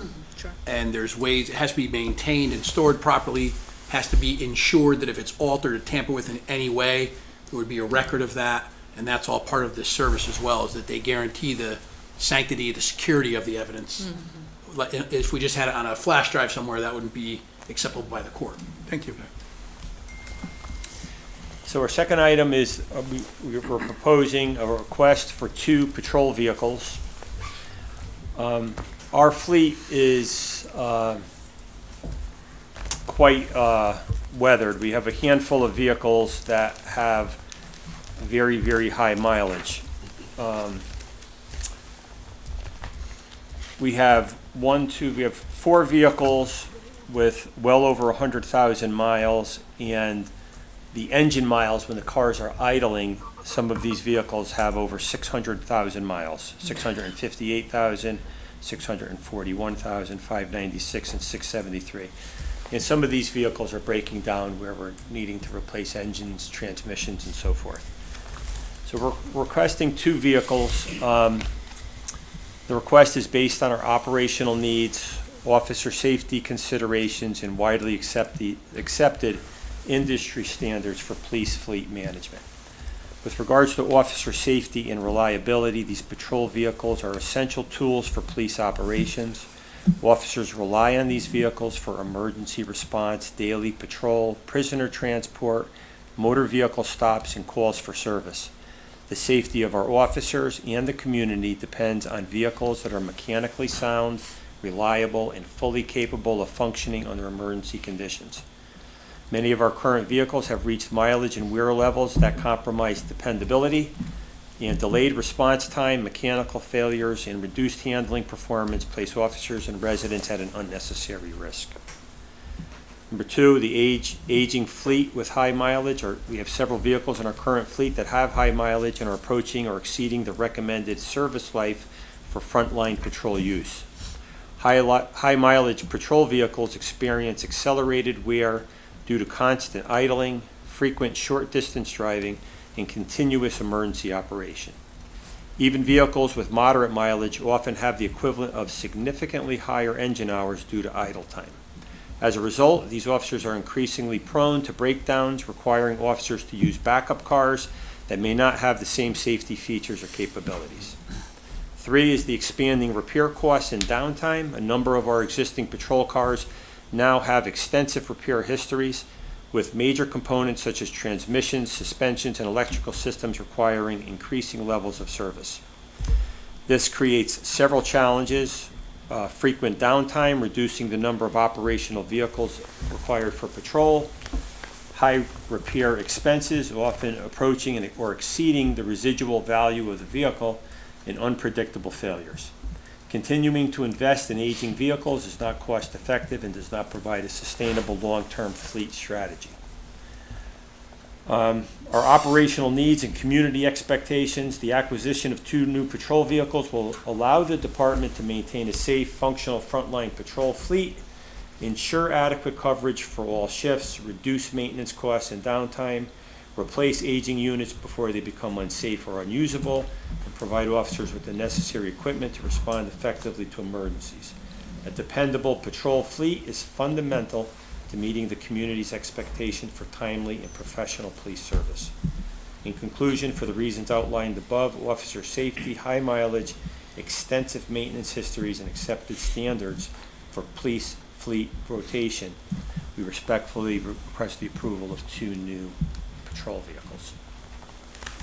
So a question for Tony and for Mika: is this been something that's been in the budget every year, 2 vehicles, or what's the In the cadence? past, there's What's the been- cadence? Last year, we did 1, if I'm not mistaken, Tony? There used to be, back when I first started, it was 2 and 3, 2, 3, 2, 3, and then it went to, just 2, and lately it's been 1, 2, 1, 2, 1, 2. 1, 2, 1, 2.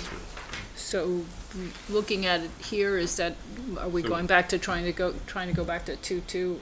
It's Every usually year, it's 2 every usually year? requested at a 2-2, and then usually, sometimes 1 gets cut. Okay, but we cut last year. Yeah. We did. So we don't have that in our pocket. Unless we go down to 0. Okay. All right. Thank you.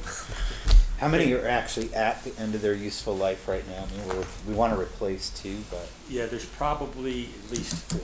4. Chief, could you augment and just provide us some detail in terms of what you have? In other words, along the lines of what Scott just asked, how many vehicles do we have, what the age on them is, and just what I know you have it because you just, I can put it up, you yeah. just read it out. There's a list in, we have it. there's an I think we attachment. Okay, thank you, thank you. Can you project this up? Yeah. Yeah. I got it here. You got I'll put it up. Oh, yeah. Just give me a second here. Crown Vics and I haven't Tauruses and seen a Explorers. Crown Vic on the road in a while. Old school. And apologies to those who are waiting. We will get there. Just wanted to go through everything, so thank you for your patience.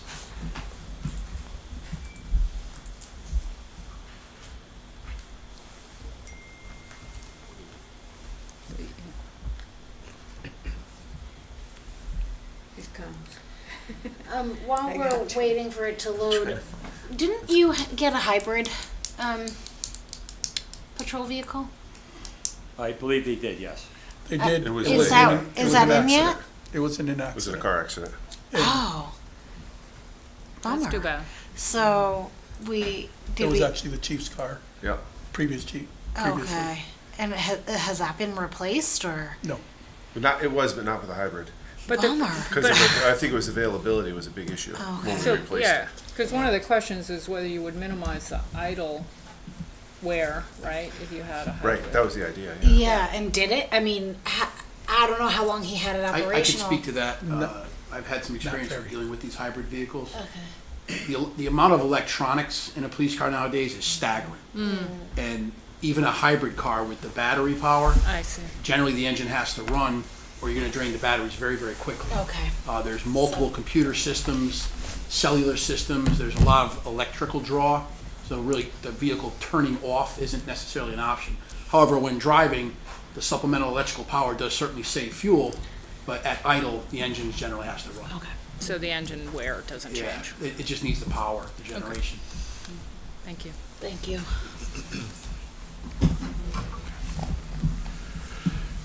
thank you. Wanna- Did you, There's another item on there I noticed. yeah, there's guns. Yes, a couple more. The third item is we're requesting 2 portable radios. So the police department has an immediate need for 2 additional portable handheld radios. The portable radios are essential for the safety of all police personnel, particularly when officers are outside their patrol vehicles. These radios ensure that officers can maintain constant communication with dispatch and with one another during calls for service, emergency situations, and routine operations. Recently, the police department assumed oversight of the Woodbridge Regional Animal Control Division. To ensure the safety of the animal control officers, the department issued its last 2 available portable radios to that unit. As a result, the police department no longer has enough radios to fully equip all of our personnel. To properly outfit a fully staffed 23-member department, each officer requires their own assigned portable radio. Acquiring 2 additional units will restore our operational readiness and ensure that all sworn personnel have the critical communication equipment necessary to perform their duties safely and effectively. So it's $33,000? No, for- No. that's No, a that's- lease payment for the existing radio system. Yeah. Thank We you. didn't know what that was. We looked Yeah. at that before. But our quote is the 2 portables would cost $15,000. Thank you. What hurt us was get them to animal control. Sure. We didn't have it. But it was the right thing to do. It was, so. yeah, that definitely, for their safety, that definitely has helped. 15,000 total? Yes, for 2. Okay.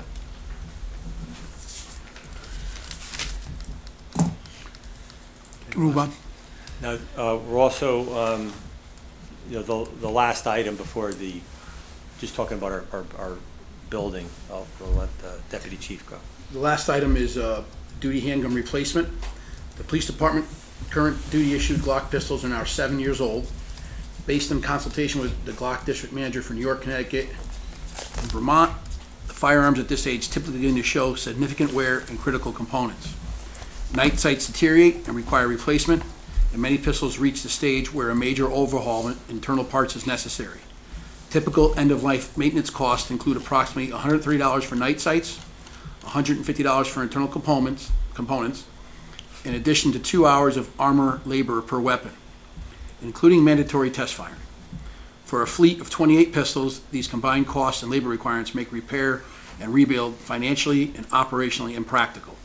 Most peer agencies encountering similar end-of-life conditions have transitioned to a trade-in replacement program as the most cost-effective solution.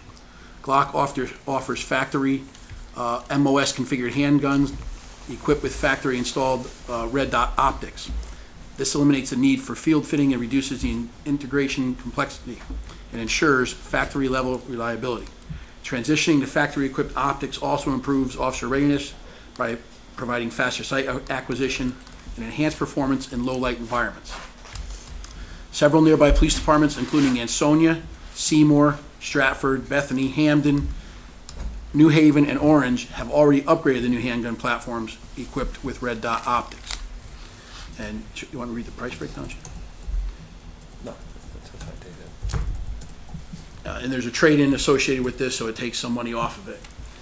Essentially, the red dot, if you're going to get new handguns, most of the police departments now are going with a red dot option. It's a instead of having two old metal iron sights, it's a glowing dot that it doesn't project out like a laser beam or anything like that. It's on the gun itself on a piece of glass, and the officers can acquire targets much easier, much faster, and more importantly, much more accurately. I can tell you from my experience in Hamden with these, when we switched over to these, the scores on the range went up dramatically. Officers who were having trouble qualifying were no longer having trouble. Almost everyone was shooting almost a perfect score, which is incredible. And keep in mind that under stress, which God forbid if an officer ever is involved in a shooting situation, a lot of your training is what you're going to fall back on. If you're trained with a red dot optic, it's certainly going to be a much more reliable and much more accurate system to use. So this price reflects the trade-in value? Oh, I see it as $27,500. Yes, it's, Okay. the price would be about approximately $20,000. Oh, 20. $27,000 trade. with $7,000 Oh, trade. so we can Oh. take that off there. The We trade. could bring it down to 20. You bring it down to about 20. 20,000. Okay. Is that to replace all of them at the same time? Yes. And is that recommended to do them all Yes, at the because same time? you would have to train the officers, and it's better to do that in groups than it would Okay. to be, yes. Thank you. Thank you. Just a quick question. And many of you have seen the dramatic video from the Bristol police shooting where the officers were ambushed and unfortunately officers had passed away. And then at the end of the video, you see the single shot that the officer that survived the encounter took, that he took one-handed from about 25 yards. That's a very, very difficult shot to make. If anyone here ever shoots firearms, it's a very difficult shot. This was done one-handed because of the red dot optic. That's what probably enabled him to make that life-saving shot. Are these purchases direct from the manufacturer or It would be through a vendor, A one of vendor. the factory vendors, yes. is that a cheaper alternative? The law enforcement prices are generally discounted well below what, let's say, a civilian would pay. Gotcha. And when you get them as a package from the factory, having the optics already mounted to the weapon itself Yeah. makes it cheaper. Got it. To take an existing gun and have it converted to accept that kind of an optic is very expensive. It's cheaper to actually have come from the factory that way. And how long will they last, do you expect? I would think we get about the same 7 years out of it as Okay. we did the old weapon. And if you netted out the trade-in from the 27.5, you have it. No. She said about- 20, about 20. It'd be 20,000 20. after the trade. Okay. Yeah. So would it be accurate to say we're on like a 7-year replacement, like thinking budget years out? Yes. For these, okay. That would be a fair assessment. And for, what we're facing here in town, sometimes, as we explained before, where we only have 2, 3, or, very minimal staffing, this is an important operational need for the department. Well, You only need to have one incident like this. This was an incident in Bristol that the Does this deputy chief require was. more purchase of different ammunition as well? No, ma'am. No. Okay. So, and that was a case where an officer was actually wounded, where someone ambushed the police, could happen anywhere, that the officer was able to fire one round and kill the perpetrator, who had just killed 2 police officers. So, it's giving us a tool to assist us in case, God forbid, we have some major incident here. so Chief, just because, going back to the radios though, you want 2 now, but what's the replacement rate? What's the cadence, to the extent we're trying to Yeah, those are smooth out approximately 10 years, 10 or so years. until when do you think you're gonna come back to us with another radio request? Probably 8 years from now. Okay. We just started getting new portables. Yeah. Okay, so we're not gonna have another hit Yeah. in the immediate future. Okay, thank you. So lastly, our facility improvements. So I'm not certain, how many of you have taken a tour of our building, but it's in pretty rough shape. For instance, I'll just talk about today, yesterday, we have no heat. We're wearing our coats. My secretary, had to bring a space heater in, who OSHA said, don't bring a space heater in because we're gonna have a fire. That's how bad it is. Our dispatchers are freezing, boiler's not working right. But that's just for starters.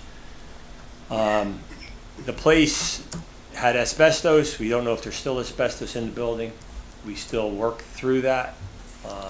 No one really complained about it. The facility's an old school, and we understand the importance of what we need, but we also understand the importance of what the town's needs are. Town's needs with schools and education and so forth. But what we would like to do is to allocate some money to fix what we have. We're in a great location, and if we could modernize certain aspects of the building and take it one step at a time. And if we have a plan on doing a project or 2 or 3 per year or whatever we can do, get an architect in there and get a project, not think about it, not talk about it.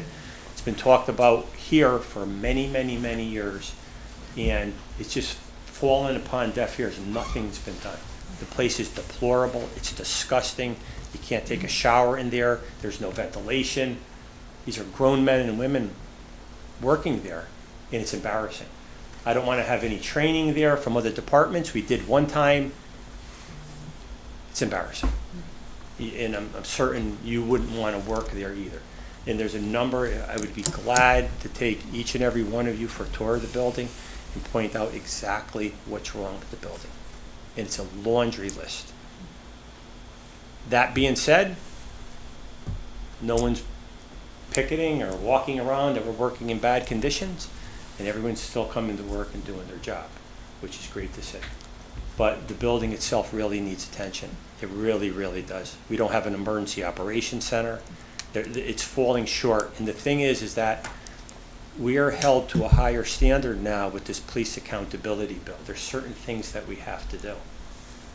And certain accreditation levels, for us to reach these accreditation levels, we're not going to be able to do because our building is so old and antiquated. Our cell block area is antiquated. It's unsafe. And all that's going to happen is that I think what we've done here is that we've just thought or had a thought process that nothing's going to happen. And hopefully in our lifetime nothing happens. But if one thing happens, all this money that we're saving here by not doing anything is going to be far more. You're going to pay far more than by fixing what needs to be fixed. It's deplorable. It's actually an embarrassing place to work. I can't sugarcoat it any more than that. That was sugarcoating? I was gonna say. Just curious. Just curious. I think that was honestly No, I sugarcoating appreciate it. because No, it is unacceptable. I'm telling you, it's in so many different ways. Yes. But, so Mika, who is in a position to assist the police department in coming up with a multi-year plan? Is it Dwight or Yeah, Roland or who? as a matter of fact, we started the process with White and Nigel, and we have the money in this year's budget to do, correct me if I'm wrong, Correct, Tony, yeah. to have an architect come in and start to do some work. What we don't have beyond, the money in the budget is specifically for professional services, architect, design, whatever we need, planning. Not for what is actually needed. We had applied for a $1.3 million grant that we were actually going to get it until the administration changed things. So we still may get that. That's primarily for the EOC. But in talking, we were at one point in time we had planned to use the professional services dollars specifically to determine whether to stay in that facility or possibly build a new facility. In discussions we've had with all of these people I just mentioned, we feel it would be adequate to upgrade rather than spending the money on a new facility. So that's what we're looking to do at this point in time. And what we need to do is allocate the dollars that are associated with actually getting it done. But I guess what I'm asking though is, rather than, okay, here's an architect's plan and you, and do this and bond it and it's $4 million, $5 million, $10 million, is there somebody who's going to say, we do this and then this and this, and maybe it's 10 years of capital projects, room by room? There, yes. That's what I'm asking, or, you know. Yes, what we're looking for, the plans we're looking for are for a phased renovation. It's not just, okay, let's fix it, let's see what we gotta do, because there's other options. Do we use upstairs? There's other considerations. So in answer to your question, yes, we're looking at it as in a phased approach, not to do everything at one time and pay for everything at one time, but rather to identify the priorities, which, for example, the locker room, some of the lavatories, things of that nature, that can be done right away, and then the next step, next period, we identify what else needs to be done. What we need to assess is the dollars. We're going to need to bond, not only for this. You mentioned your heating problems, and there are other heating and air conditioning problems that we need to discuss. So that's a discussion we need to have in terms of what we're going to bond for, and how much we're going to bond and when we're going to do it.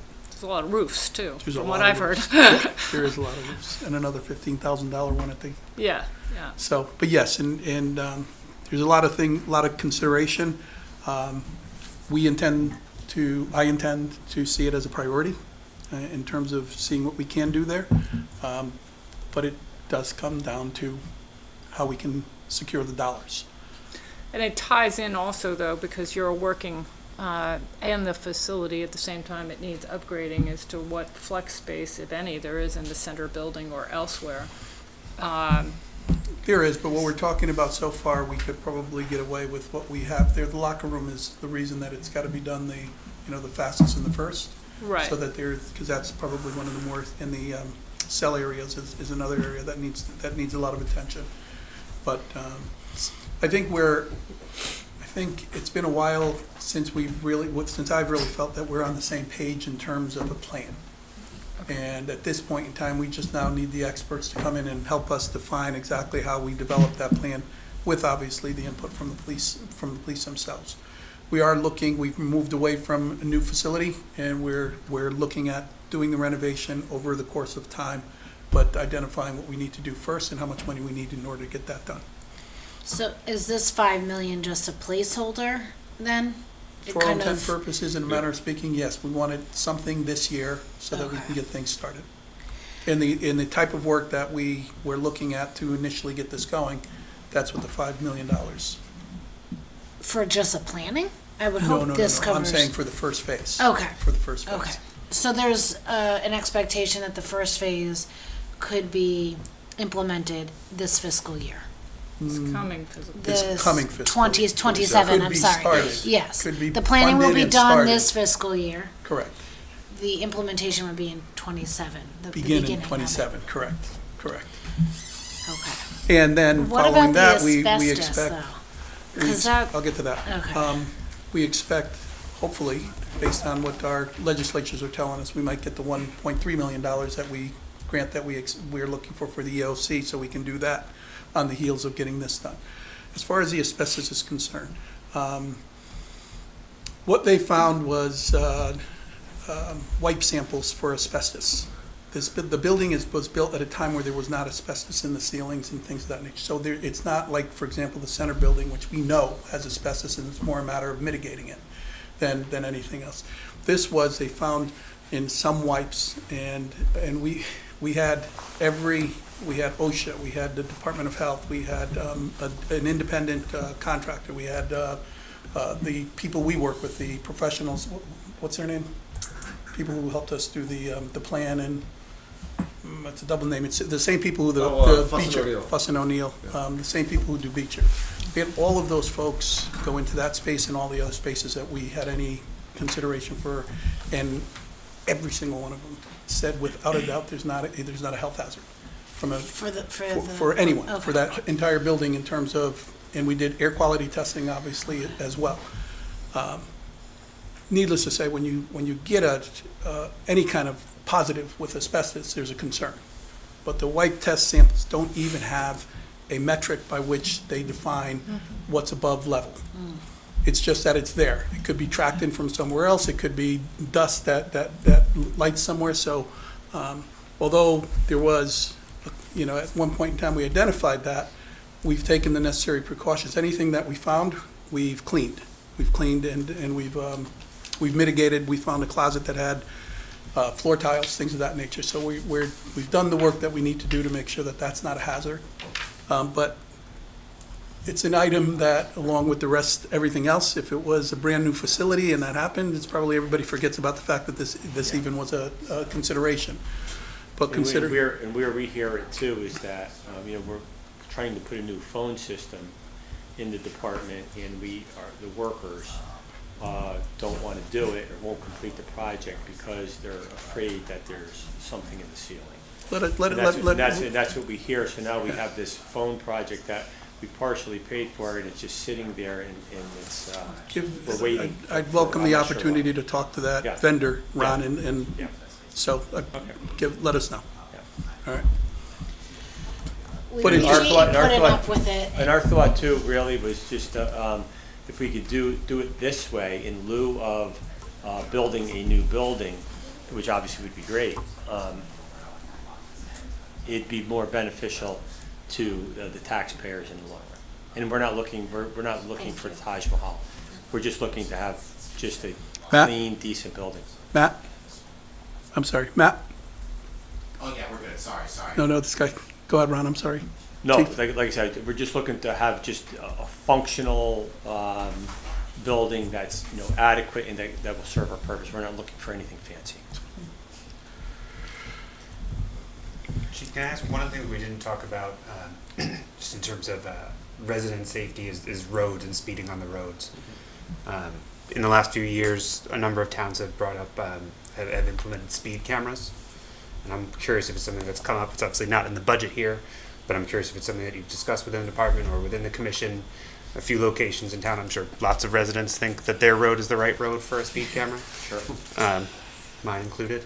Yeah. But I'm just curious if it's come up in terms of managing safety, potentially managing crime, but also there's the revenue aspect potential as well. I'm not interested in necessarily ticketing Woodbridge residents, but that is a real implication, and we've seen what other towns in New Haven County and throughout the state have done. Yeah, we are currently looking into that right now. I have a sergeant that's gathering data and going to give us a presentation very soon about what we need to do. So that's something that's really at the forefront. Okay, great. And speed, that's another thing, when we talk about staffing, most of the complaints that I receive, in my office is traffic related. And we have a big traffic problem here. We have some major thoroughfares here. We connect to New Haven, to Waterbury, to Ansonia, the main roads. But even the secondary roads, they're speeding everywhere. And the only way to stop speeding, whether if we don't do engineering projects, we put the speed trailer out, we do radar speed enforcement, there's only so much that you can do. And believe me, the deputy chief and I have discussed a couple ideas that are going to be coming forward. That's we're going to make a difference. We're going to do a few things, and we'll be announcing that shortly. Part of that process requires that we get authorization from the state. Is that not the case? True. Yes. Okay. Yeah. So. Thank you. But we're working on it. We should move on to animal control. Yep. Is that from? So, this year, because it was really their first year completing their budget, and the police budget was large enough of an undertaking for them to hit the first time, which they did an excellent job on, I must say. I helped with the animal control budget because I've done it over the past few years. So the town portion of animal control is going up 2.31%. In your package, you will see the animal, just so for your The animal control is set up as a special fund. It's not part of the general fund. So all of the expenses and revenues associated with animal control come out of a separate fund. Is that because it's multiple towns? Because it's multiple towns, right? So in the general fund is just a town of Woodbridge contribution. Okay? And you'll see in your package is a budget narrative that outlines all of the expenditures associated with animal control, including full and part-time employees, healthcare, you know, all the retirement and healthcare benefits, all the fringe employee benefits are also in that fund for all of the employees associated with that fund, veterinary services, and building costs related to the building, including gas and diesel and any capital, smaller capital purchases that may or may not be necessary. And so the total expenditure budget is $290,000. And so Woodbridge's portion of that is $122,000. We also have intergovernmental, we have revenue from Bethany and Seymour. And actually, I'll put it on the screen so you can see what that looks like. So as you can see, the $290,000 is the proposed budget. If you look at the last column, Woodbridge contributes 122, Bethany contributes 60,250, Seymour 94,202. And then we have Beacon Falls is per call, and that's about $12,000. And our animal control fees are about $2,000. So that equals your 290 in the fund. And I think part of this is now that the chief is on board and has done an excellent job with animal control, and we have actual statistics that we can actually use. We've discussed sort of re-examining this relationship with all of these towns and trying to get a better idea of the usage and what makes the most sense and what's the fairest for all involved. And we started those discussions and Yeah, so what we've decided to do at the police department is, what we're in the process of doing, we broke down the cost for fiscal year 24-25, the veterinary costs. So we're breaking down the veterinary cost per town to see how much money we're spending, because like for now, we've had 4 or 5 animal cruelty cases, which each animal, the bill exceeded $10,000. And they're all coming from Seymour. The other thing is that we have to, what we plan on doing is, and we're in the process of doing, is we're working on where animal control overtime is coming from. So now we'll have a more accurate depiction as to where we're spending the money. Are veterinary bills coming from Seymour? Are our overtime coming from Seymour? Is it coming from Woodbridge, Bethany? You know, have a better breakdown, and I think that could help the finance director in billing in the future. when we have those discussions, we have actual data to back up We don't. why we're changing the mix here. So are there contracts with the towns? There And is. this would require a contract? There are contracts with all. And are they 1 towns. year? Their contracts roll from year to year unless you decide not to roll. It's got like a clause in it that rolls the contract Okay. from year to year. So at any time? So at any time, Okay. you could, as long as you give enough notice, you can adjust it. On both sides? And it says, and I believe the contract says that the fees are negotiated. In other words, the contract just talks about the services, but because it rolls from year to year, it says, there's a clause that basically says that with a fee to be negotiated at the time of the budget. So I don't think you really have to change the contracts unless you're changing. The only one would be Beacon Falls, which is, we charge $15 a day for kennel space, and then we charge, per hour for, per ACO for time spent in Seymour, in Beacon Falls. So that's the one that bothers me, just looking at it, because it seems to me that if we're using what our desired Amity model would be, there is a base cost and just having. But I don't believe we pay people any of their look. kennel fees. Not kennel, veterinary fees. I believe they pay their own vet charges. But I'm just if not talking about, mistaken. you have the availability of of officers to respond to a call, Right. right? Yeah, no, fair, it's fair, And it's a fair having a question. kennel, It's a fair question. there's Yeah. You know, you gotta have a building and heat, et cetera. Yeah. So I just, That's a fair question. that strikes me that there's a base cost just to Yeah. be available that ought to be included, not just a per call fee. Mhm. So, Yep. I appreciate that logic. yeah. So just the veterinary fees are just a separate bill to the town, For which, just for Beacon Falls. just for Beacon Falls? Right, we But- don't pay any other vet charges, we just provide them the officers Okay. for a call. So the veterinary fees for are The other two towns, for which is Bethany and Seymour, the vet fees are paid as part of the they're all budget. in here. Yeah. But as the chief indicated, some of the vet charges are paid by donations. So it's not the entire bill, it's paid by the, But there might need to be a contract that says an X of Y, and the town picks it up, could be, right? yeah. Yeah. It could be, yeah. There's, It seems like there's, yeah. for an potential. extraordinary, what would be We- considered an extraordinary amount of money. Yes, that- those of us who have paid veterinary bills for our animals know how quickly that escalates, and, I mean, let alone what these we've, animals have been through, so. If you pick, as you had indicated several times, you pick up an animal and the vet bill's $15,000, well, what are you gonna do? Right? Yeah, Not do the, All I can say is that, just from my experience, is that if we decide that we're not gonna treat an animal,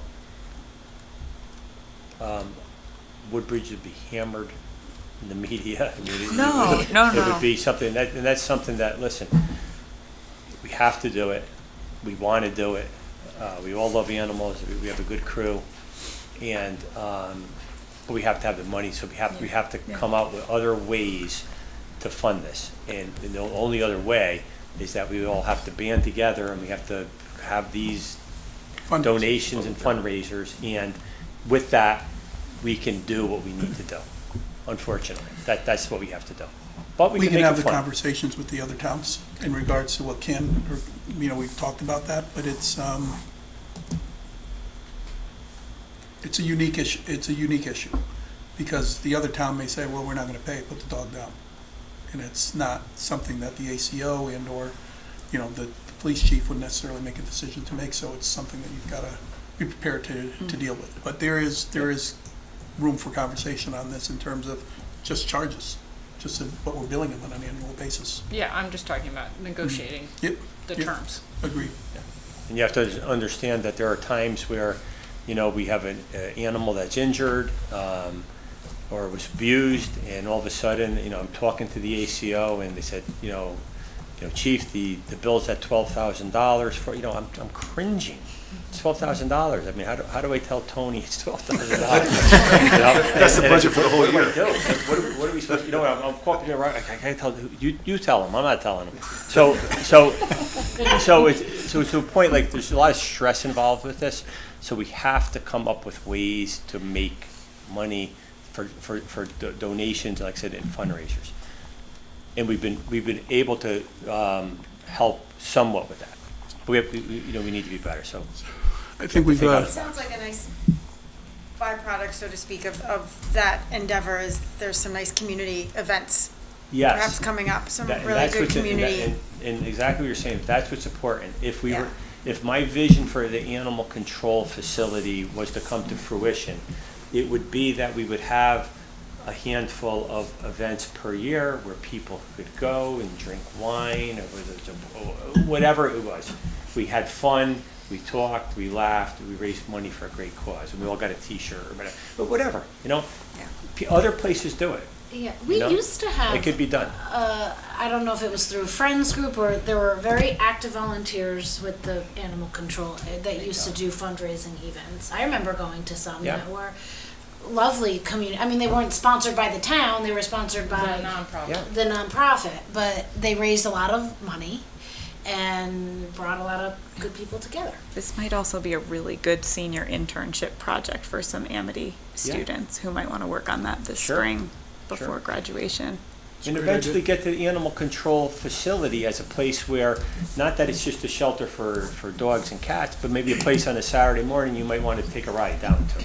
And see the animals and interact with the animals and have a cup of coffee down there or whatever. I mean, it could be a community event where a place where you can go. If we did it right, if we all had the right mindset. So let's see where that goes. It's still at the beginning phases, but we're working hard at it. Thank you, Chief. Thank you, Deputy Chief. That's awesome. So we have the Appreciate your capital. presentation. Okay, Well, we have thank the you very capital. much. Yeah. There's capital Yeah, 28, it's just, 29. There's two vehicles, and it's for replacement of two vehicles. I don't know. Are GPS trackers in these vehicles now? There's two vehicles in 28 and 29. Chief, have we moved to I'm that not yet? sure if they've done GPS that. We have prices on them, and I could talk to you about that, but we are moving on that. Thank you. Are mileage sheets being used, Tom? Are mileage sheets being used? Not sure. We're Mileage sheets, I'm not certain that we're doing that. It's something I discussed with Tony about. Yeah. We hoping- could certainly implement that. Yeah. We've implemented many other things and other issues that have come across, my desk have been implemented. We could share that with you another time. Thank you very much. Is $30,000 for a vehicle realistic at this point in time for what we Those use? are, I believe, for used vehicles. Got it. Thank you. That's one thing we were thinking of too, is that, one of our animal control vehicles Refreshing. just blew a transmission, very expensive. We're obviously very, very open to getting something used that we can use. Thank you. Doesn't have to be new. Thank you very We much. appreciate that. Thank you. Thank you. Okay, thank you very much, everybody. Thank you. And thank you, Commission, for coming as well. Thank you. And for your work. Mr. Dillon. Thank you for being so patient.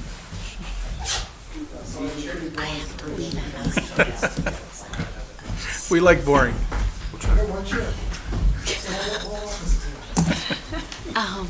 This should be building department. Yes, building. Oh, okay, okay, Thank you. Good evening.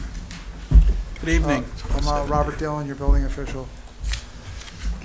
I am part-time, and I have one full-time clerk, Kathy. And she does an excellent job. We're not asking for any increases. If you guys have the memo Beyond salary. in front of you, the salaries is increase of $2,718. That adds for the car allowance for $300, which I had some family emergencies this year, which that kind of just went into that a little bit. Going forward, I don't expect to take any more lengthy time off as your building official.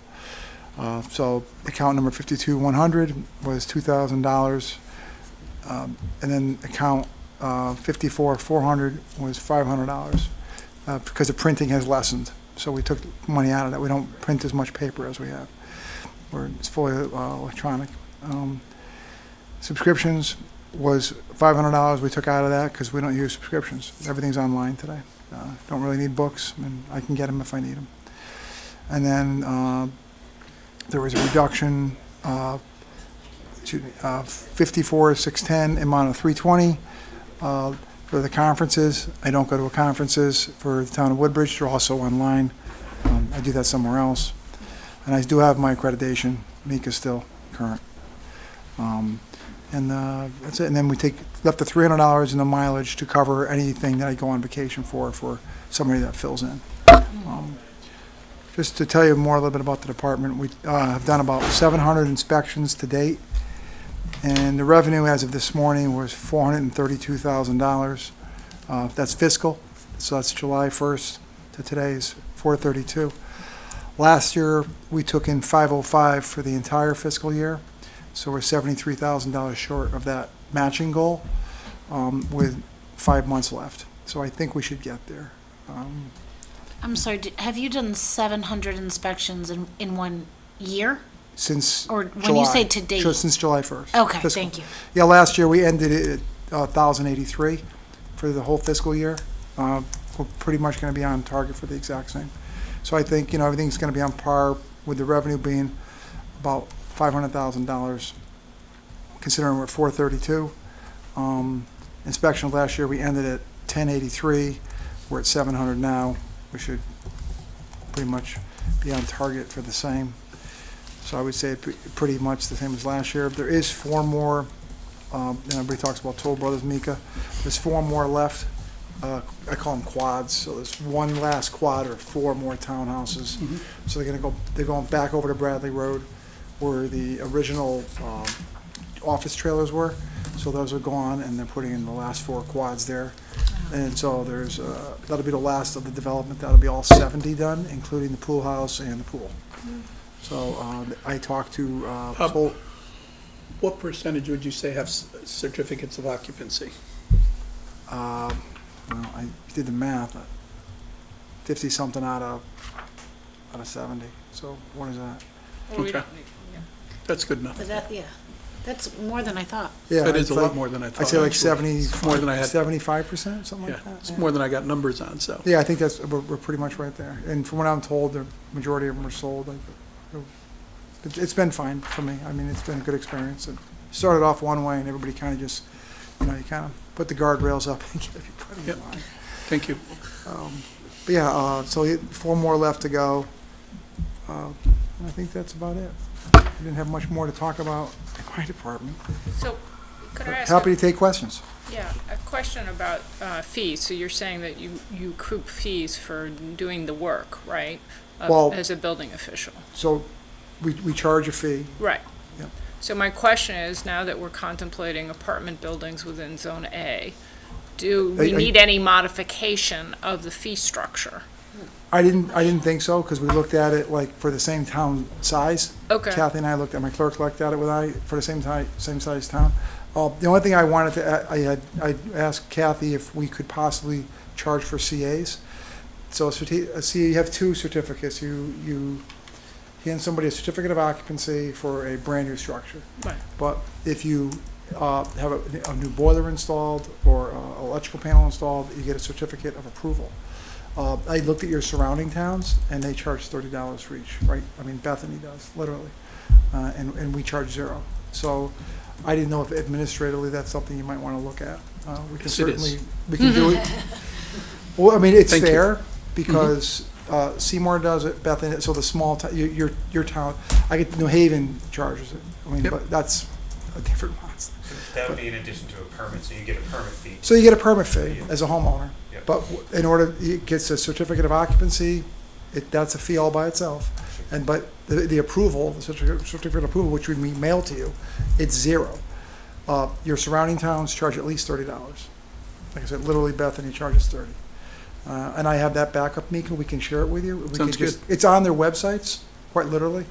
It's nothing that they're hiding. So Yep. they're like, this is what a CA is, this is what a CO is, and it's literally the same. But- Help us cover But there our wouldn't be costs. anything new for having an apartment building No. as opposed to? No, no. The structure accommodates the different kinds of Yeah, because construction? there's 2 things we have to do. We have to give the state of Connecticut an education fee, 26 cents per 1,000. And then we also have to charge them on a local building fee that we do in-house. And that's just for, there's administration review, the inspection process, and record keeping. So yeah, that's all in line with the state. And I think you're in line with the surrounding towns as far as the actual permitting goes, Okay. quite honestly. I try not to take any paper. I try to keep it all electronic. Right, I just want to make sure we're up to speed with Oh, yeah, no, what for is sure. charged elsewhere I think the in only all thing that you could respects. ask for is a CA, and that's perfectly legal. Thank you. CA fee. Anything for me? No. You sure? It's kind of pretty obvious. If you wanted to go to 0, you just don't get a raise. Whatever you need, I'm here to talk. I waited a while. Thank you very much. I appreciate Have it. a good night. Thank you, thank you. And Rob, compliments. You've been doing an excellent job for us, and You guys have a great time. So- It's been a great experience. thank you. Thank you. All right. Eric and Company. Hi, everybody. I'm Eric Worthman, the library director, for those who are new. I do have a handout, actually. I decided not to do a presentation, so I just made a handout, which is very similar to one I made a couple of years ago. Thank you. On the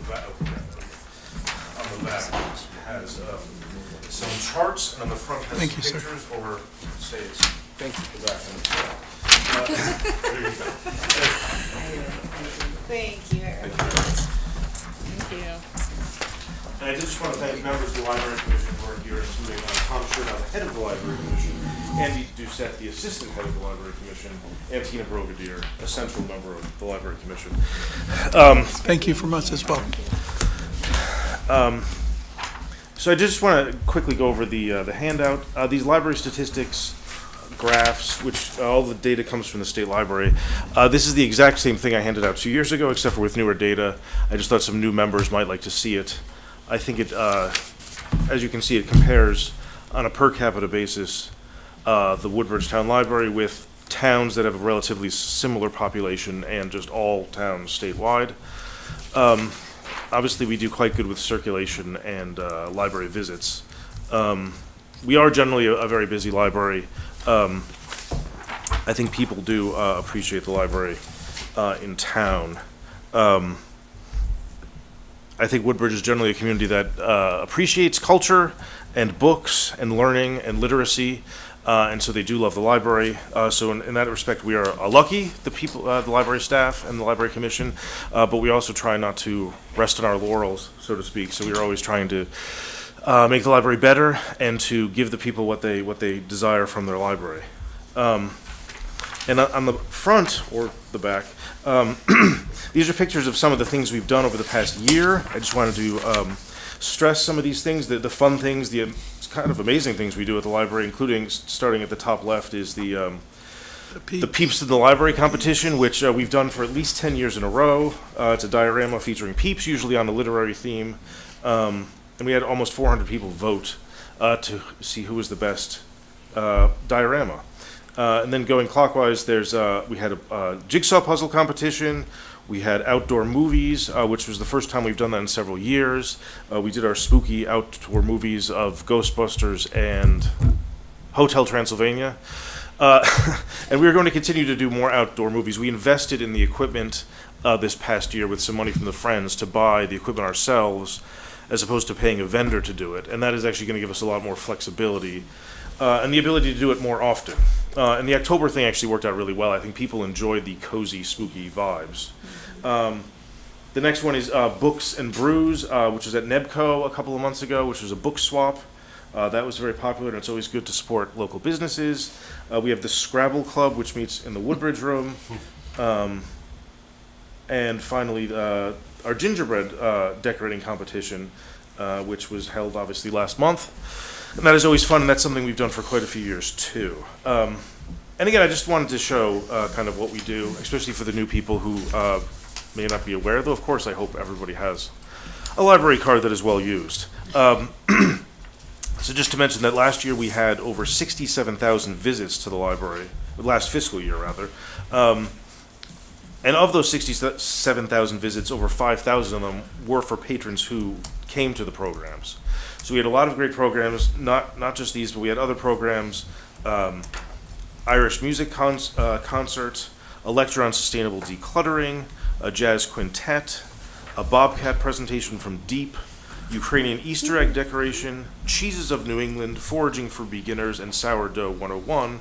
Those are just the adult programs. We also had a lot of programs for kids, including a lot of animal programs, and a Jurassic Classroom, which has it's sort of a traveling dinosaur museum where kids can touch fossils, real or fake. And we also had the Poop Museum, which is very popular. We had almost 100 people for the Poop Museum, which is kind of funny, but it is an educational program about animals, animal behavior, and animal digestion and things like that. So that was actually really fun. And we also had we may have them back soon, so hopefully, because it was very popular. So, and we had a Star Lab thing in the gym also, which is an inflatable planetarium in the gym, which was great. And we may do that again. In addition to that, we've launched 2 new successful book clubs, a Club of Books and Banter, and the Woodbridge Cookbook Club, which is kind of a cross between a book club and a potluck. We've inaugurated the new and first ever Woodbridge Poet Laureate, Charlotte Allen, who did a bunch of good programs and is going to do several more coming up soon this year. We introduced a new mobile app, which means that people can much more easily access our services, collections, and events. We've added new things to our Library of Things, which is a collection of non-traditional items. This year we added night vision goggles, a decibel reader, a thermal camera, and a cordless drill, which these are all things you can check out from the library. And one thing to mention for upcoming this year also 2026 is the library's 100th anniversary. Not of the building, which was originally, the old part of the building is built in 1940, but the library was first, the town first gave an appropriation of money to the library and created a library board in 1926. So we're going to have some celebrations, including a library gala and fundraiser, which will be held in October, hopefully. And so just something to think about as we celebrate 100 years of being, hopefully, a good library.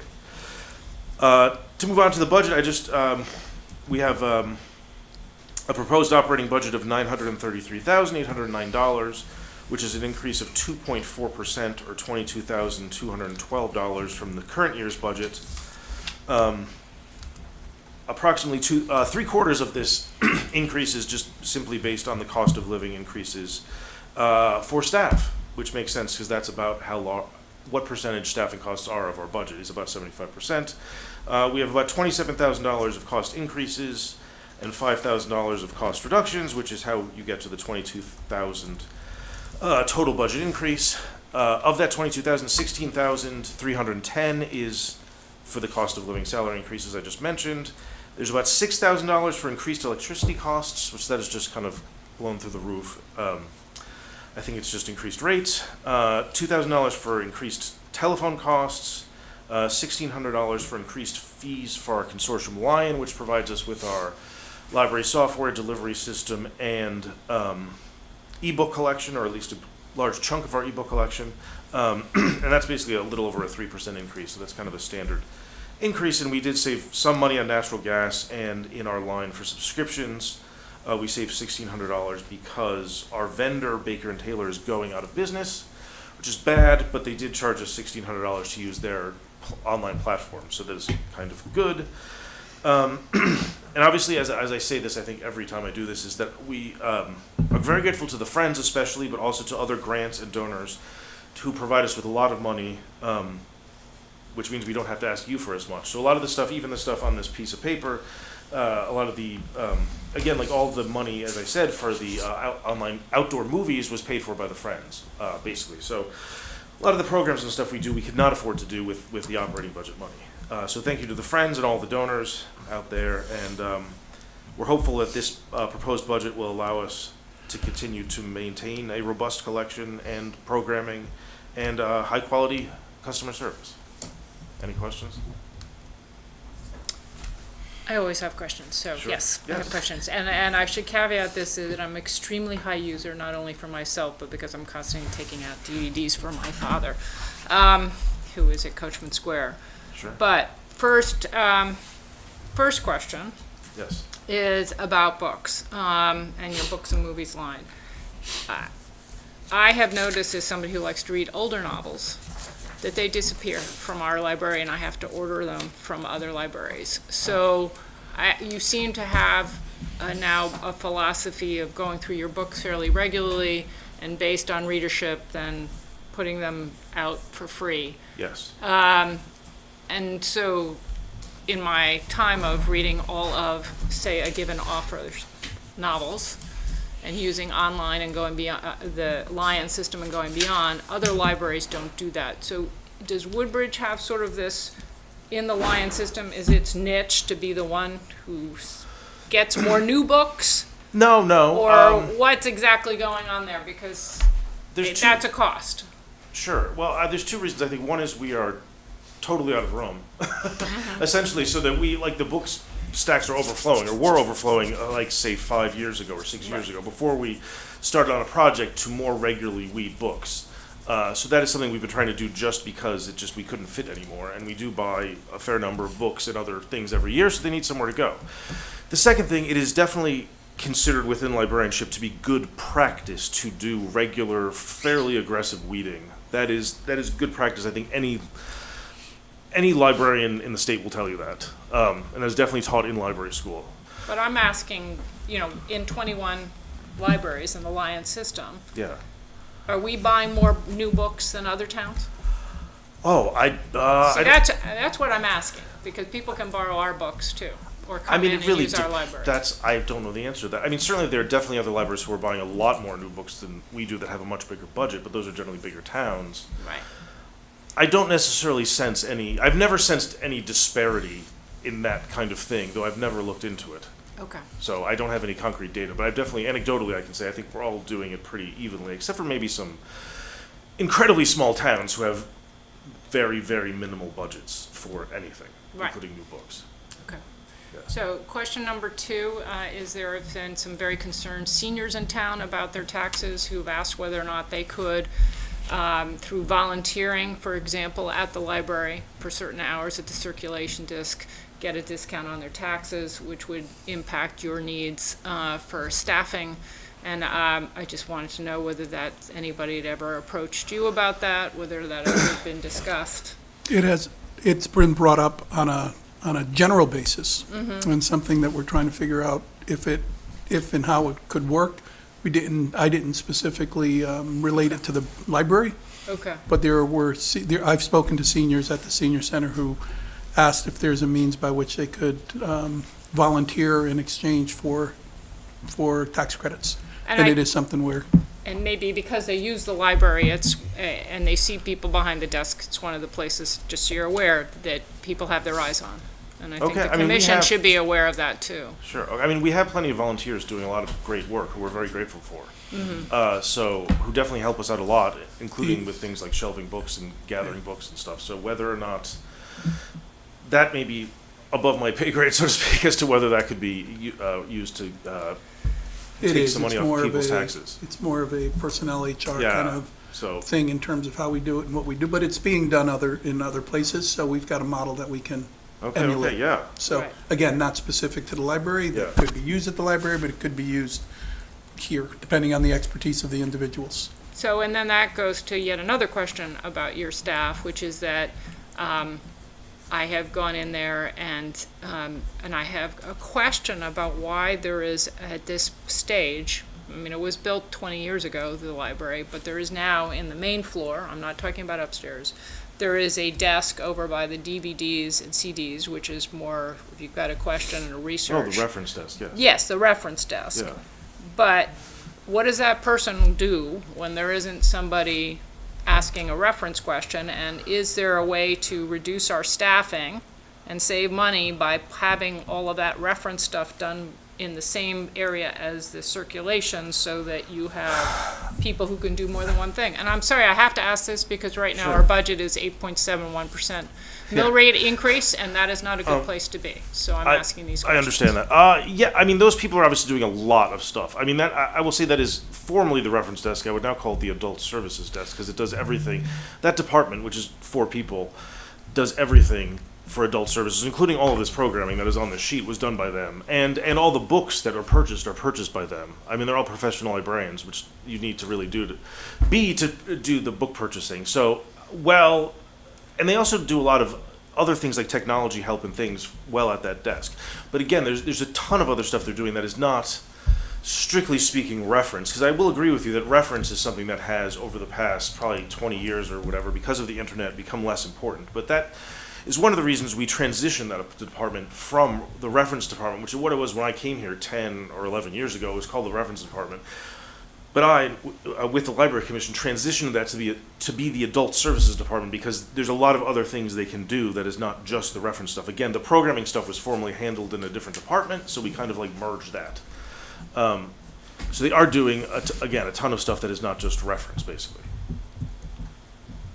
Okay, and then the folks at the circulation desk, and forgive me, I just don't know the answer. Are they part of your 7 full-time staff, or are they somebody else? One of them is. The head of circulation is full-time. Okay. The rest of them are part-time. And where's the money for the part-timers? I don't. Under the part-time line. Yeah, there's 2, one for full-time, one for So part-time. under there, and how many folks is that, and how There's many a whole hours is breakout. that? Here's a, I just see part-time all There's a up. whole breakout. Oh, later There's on. a breakdown, Okay, yeah. I'm Yeah, there is sorry. a whole- I didn't watch this, I didn't see this one. Yeah, Okay. that is all, yeah. So, just to be clear, the idea of the people who were presented to me about working at the library is not only could they get a tax break, but in turns that would affect your staffing needs. It's not extra, it's in lieu of. I'm just want to be clear in terms of the part-time stuff. That's what people have presented. I'm not saying it's a good idea, I'm not saying it's going to go anywhere, but you and the library should be aware of it because it's one of Okay, the sure. ones the seniors are talking about. Okay, I mean, again, we have volunteers do a lot of good things. I think there's certain things that would be difficult to have volunteers do. We do, I mean, we have a great staff. Like, I have an amazing staff, like, that I'm very, very grateful for. And in particular, say, at the circulation desk or whatever, the customer service there is generally, I think, great. And I'd be reluctant to lose the quality of customer service, but, because we've replaced professionals, or not professional, I suppose, in this case, but, Experienced. hired staff, and experienced staff with volunteers. I mean, that's possible to do, but I'm just saying I would be reluctant to that because I do want to keep up our high level of service, which I think you need, I mean, for a lot of things, you need paid staff to do. I mean, that's just how it goes. to Amy's comments in regards to where we are from a budget standpoint and a mill rate standpoint or tax increase standpoint, the library and recreation has the most part-time staff. So those are areas that obviously we're gonna look at to determine if, what can or cannot, what can or should not be done, which is the reason it's important to hear what you're doing and how people are engaged. Yeah. So, And as we did obviously put forth our sort of you did. memorandum on what we could do to if we were asked to have our budget lower significantly to a flat budget, and that would be, we might have to lower the number of hours the library is open per week, which is Right. would obviously lower our staffing need. That's straight just arithmetic. So I don't love that, but if we had to do it, we'd do it. Appreciate it, Eric. Certainly appreciate what you Thank guys are you. doing. And as I said, I'm a big library user, I just have to ask these questions No, I understand. because it's a budget issue. and- I understand it's a very difficult difficult budget year. year. Yes, maybe the most difficult budget year. Anyway, yes, I understand. Thank you. Thank you. Thank you. Oh, can I ask one question, speaking about capital? There's huge icicles between your eaves and your, gutters. Yes. What the heck is going on? I have no idea. I did notice them right before I came here. I will have to talk to Brad about that. Well, as soon as just I please can. reach out to Brad, see, it's Uh, probably, I attempted to do it myself, but I can't, it's too high. Yeah, it's, So I but think it's, it needs but it's a not a Brad. good idea that there's this gap. Yeah. I'm not sure what more is. importantly is what's causing it, and Yeah, Brad, I'm just Brad, thinking you're gonna there's need like Brad for an that. ice dam in there or something, so the water's just overflow. I don't know, but that's, again, that's for Brad. But I will let him know definitely. Yeah, Thank you, it's all across the front. already, he's probably watching. Oh, okay. You're right. Get on, Brad. Anyway, thank you, guys. Thank you. Thank you very much. And thank you for coming, Commission. Those are scary. Warren, Those are scary. Those are gonna be expensive. Wait, we didn't go through the capital budget for the library. Yeah, it's, Do we need to? not really, they're. Kind of integrated in each one. It's 2020, I think. yeah, they're not for this year. Good evening, everybody. How are you, Warren? Thank you. I'm okay. See you, Warren. Yeah, it's Now that goes to square one. I assume we're going over operating first? Please.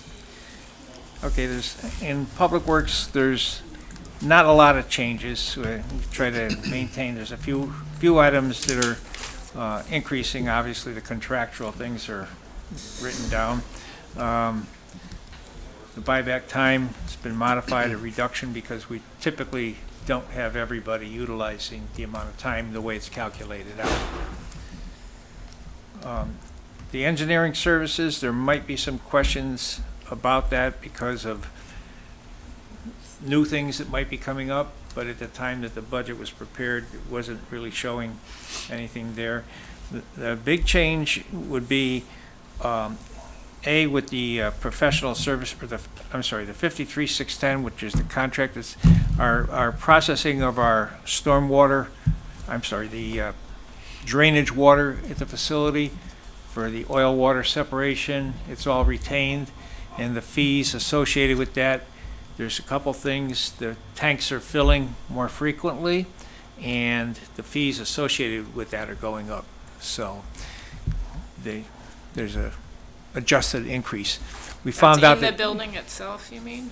yeah, Yeah, there's windows, two the- sides, the the- mechanics repair area and then the wash bay The area. washing area. And, yeah. but all the drainage, like all the water melting from the truck, everything drains down and it's filtered. Right, So- understood. You're so- not talking about cleaning catch basins and. No, no, right, this you're is talking just at about in the building. holding tanks at the Yes, facility. got it. Okay. And we're calculating basically 2 times a year, well, it's turning out it's closer to 3 times a year. Mm-hmm. And so when the tanks fill, we have to do what we do with the sampling of the water and then disposal. The maintenance, there's two items, the 55-140 and the 55-150. Basically, there's an increase on one and a reduction on the other. The equipment needs the increase because we're spending more there. And obviously, at the time of budget preparation, we only have partial run of this year's expenditures. So based on what's going on, try to average it out and see where, so on the truck parts, we've decreased it a little bit, but we have to increase it on the equipment maintenance. So it's kind of averaging things out there. And that's pretty much it on Public Works operating. Warren, may I ask a question? And also, congratulations on your Oh, thank you. upcoming retirement. This question is about Sperry Road. Yes. So, and the maintenance of it, because I've observed over the past several years now, your diligence in filling the potholes that resurge every month.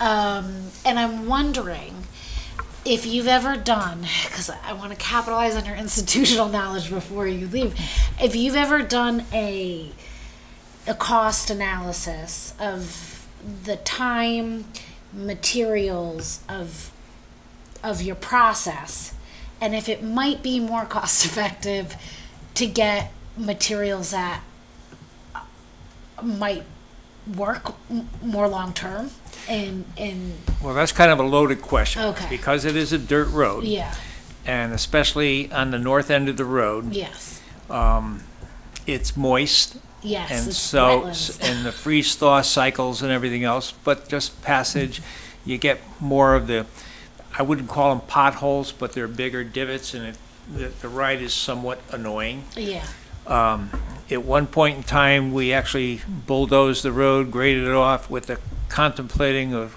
sand sealing the road. okay, But there was a lot of opposition to doing that, mostly from Bethany because of all the horse riders and things that come down through there.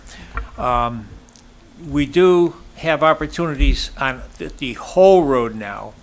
I believe it would be a good way for us to dispose of our millings, yeah, to use them. I think they might, over time, be more stable because they would kind of pack into the depressions. I did look into, because millings harden up and there's going to be a lot of lumps in it, and you just can't spread them out without the lumps.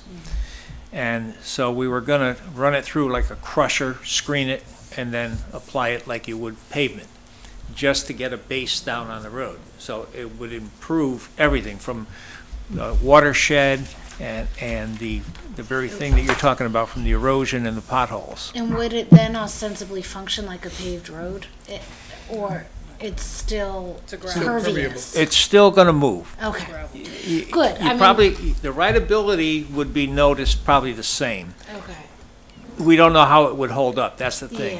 yeah, The upper end is different because it's very hard and stable, almost rocky. Years ago, we had a grader, I used to grade the road, but the material is eroded away where you don't have anything to physically move. that's right. And I don't want to make this budget discussion about I'm the only resident house, No, but it's not- that no, it's a that's not heavily true. used road. Yes. It's the only one in town like it, and it is, despite your intervention and attention, I do fear it's degrading to the point of, like, we can't let it slip too long, Lauren, I or thought we're we had gonna done lose the millings there town treasurer. before, but I'm sorry? I said I thought we had done millings there before. In water bars and We, in we patches. spot locations, we have used Okay. them. There was a point where we had the base material from reclaimed roads, which is more a gravel nature. We've spread that out. Let's take it up offline. Yeah. And think have the that's conversation, because I know Just- it's been a problem for you, for us, as Yeah. well as, Well, there's know, whoever's solutions, there. but most towns with dirt roads, they have graders, and they come in at least once or twice a year and regrade the entire road. Yeah.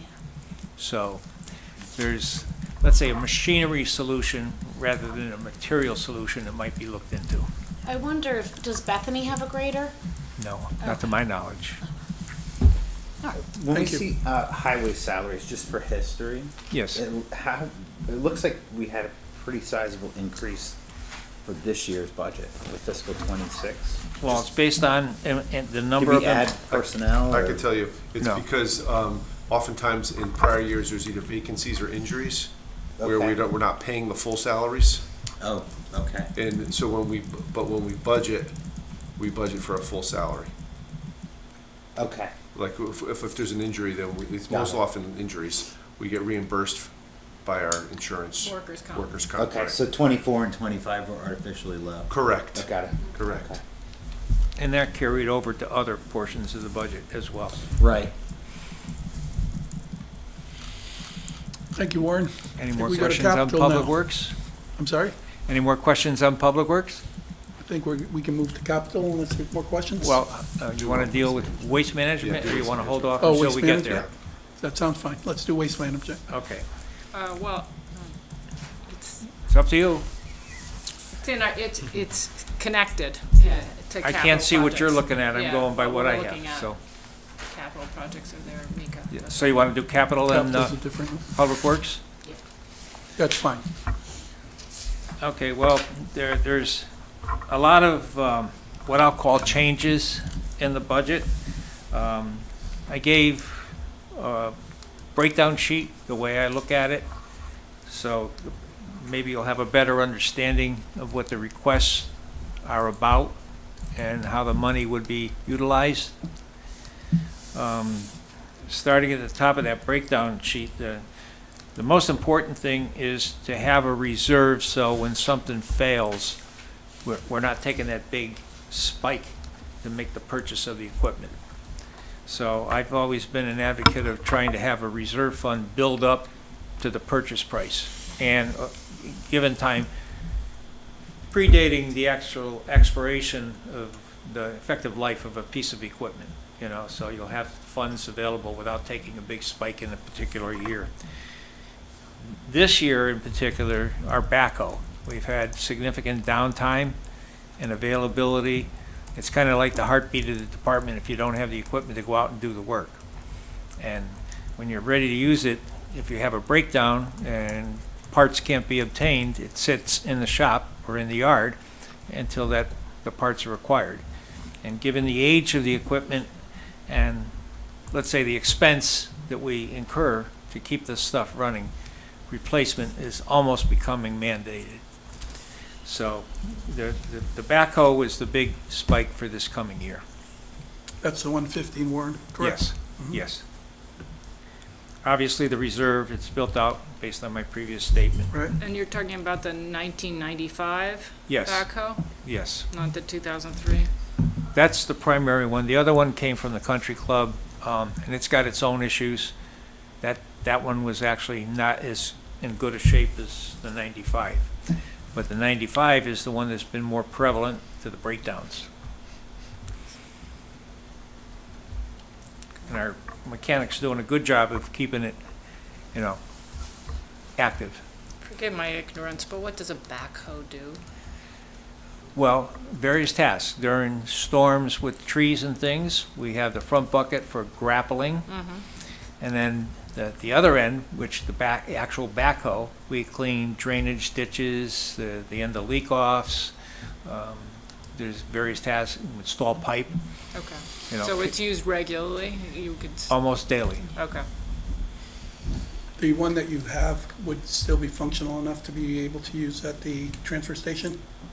We've used it up there, yes. Somebody would be able to go up there to use for? Well, yes. Okay. It's not going to have the same working habits on a daily basis. And if our loader was to fail up there, that might be the better alternative, not necessarily for moving items from the platform to the containers, but as far as packing the material in the Packing. containers, it will do a better job than the payloader will. Perfect. Thank you. If we look down, the next item I have is the truck reserve. The critical thing this year is to obtain, we have a new truck sitting in the yard, but because of ordering delays and things and the cost associated with everything, we ordered a cabin chassis, and then we would have the build of the components, the plow, the controls, and the dump body done. And usually, when you order a cabin chassis, most manufacturers don't include it. You have to outsource that work. When it came time, the cost of the truck actually increased, and it kind of nibbled into our budget that was proposed. And when we tried to cost out the build for the truck, it was far exceeding what we had in the available budget. So the request is to get the funding this year to build the rest of the truck. How much did we have in each of these, Tony, last year? I mean, are these increases? For the, From a cadence perspective of budgeting, you know, at the 225 and the 150, yes, there are increases. substantial? A fair amount, yes. Yeah, okay.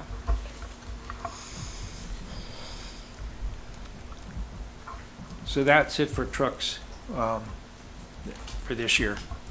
What about bridge and waterway reserve? Yeah, that's pretty much consistent, making the same request annually.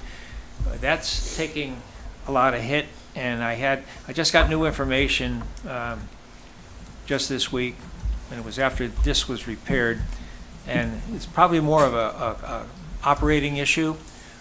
Our industrial stormwater, the state, DEEP, EPA, they came up and they issued a new permit at the end of the year. And the industrial stormwater, which affects both public works and the transfer station, we have to prepare a new stormwater industrial permit. And some of the parameters, the cost of the permit basically doubled, and the locations have to be, you have to register for the permit this year, and you have to submit updated engineering drawings. You have to do, we had exemptions for our sampling because we met the requirements. Well, they tossed out all of the exemptions, and there's more testing associated with the locations. Right now, under a proposal, we're looking at about $15,000 per location.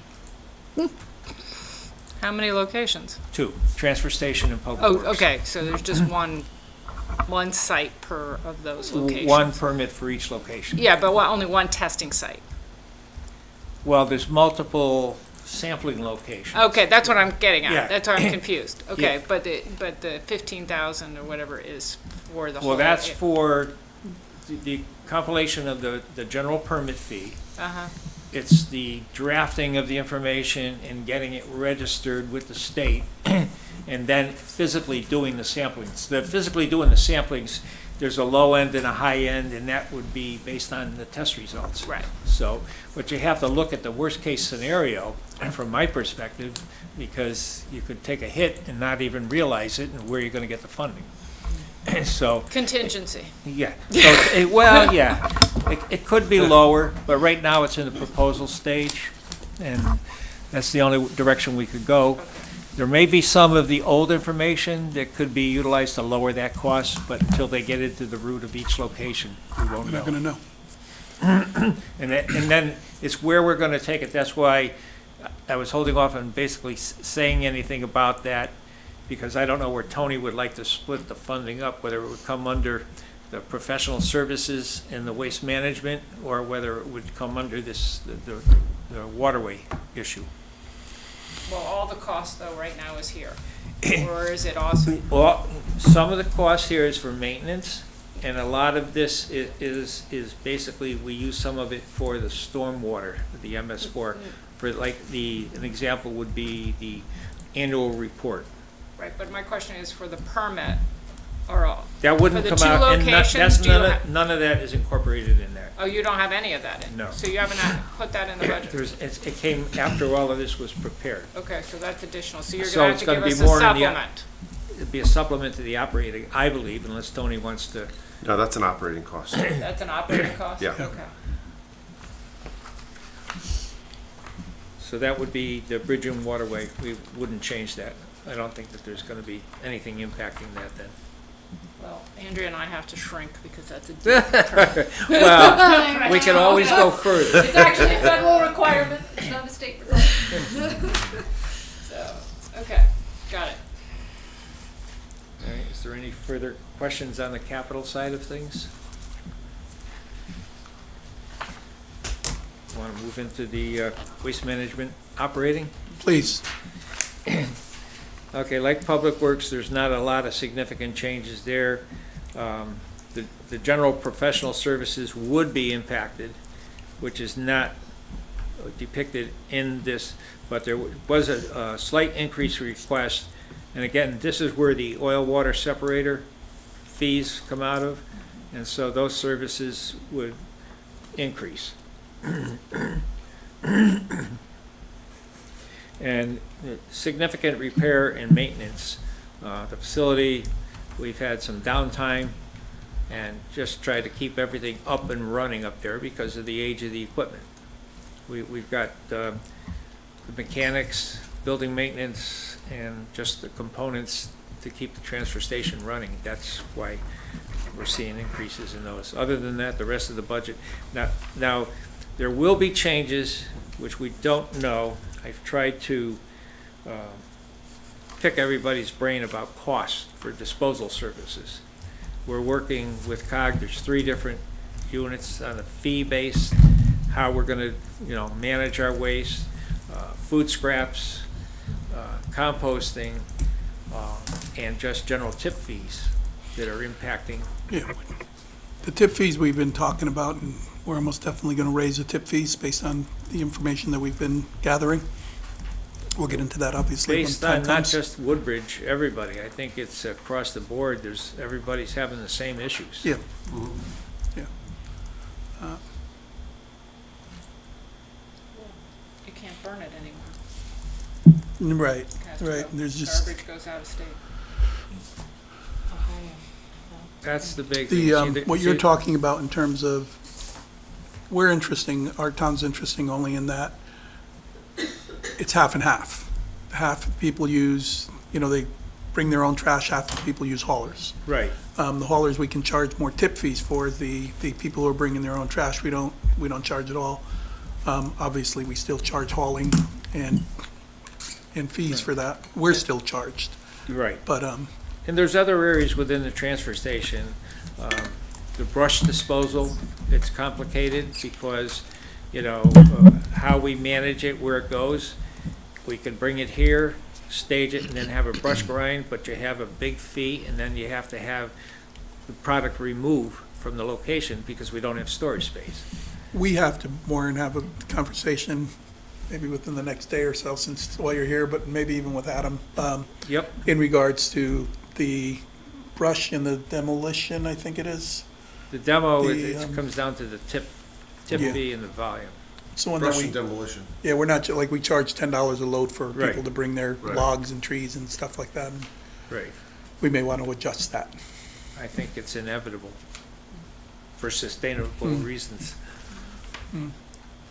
So, but what we want to understand in terms of doing that is obviously what's it actually costing us, and that's not easily to, that's not And easy to. Kelly's compiled a lot of data. Yeah, she's doing a lot for us. We've communicated with other municipalities to see what they're doing. And then there's still a lot of open discussions, which hasn't been any, let's say,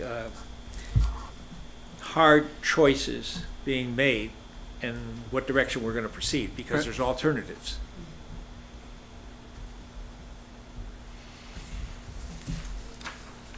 Any more questions about the waste management on operating? Warren, I just want to quickly backtrack a little bit. Sure. To Public Works. Is there clarity into what makes up highway personnel salaries? How many folks are on your team? Well, it's partially combined because plow routes are 2 of the transfer station employees. There's 11 people. 11. And you see that the administrative side is broken down differently than the personnel that are actually out in the field. So it's kind of self-representative there. The increase is a contractual thing, it's a percentage that's agreed upon, but that's the base rate. And we don't differentiate too much from other municipalities there either. I mean, I don't know what you're directing your question.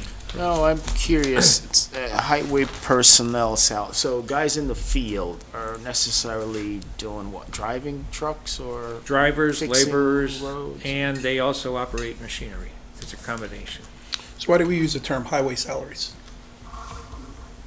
That's what's always been. I didn't. But I I'm just didn't- curious, is it just I didn't means make it's- that choice. there's no- That's the way the budget book has It's always like been a prepared. term that's used generally throughout a lot of municipalities.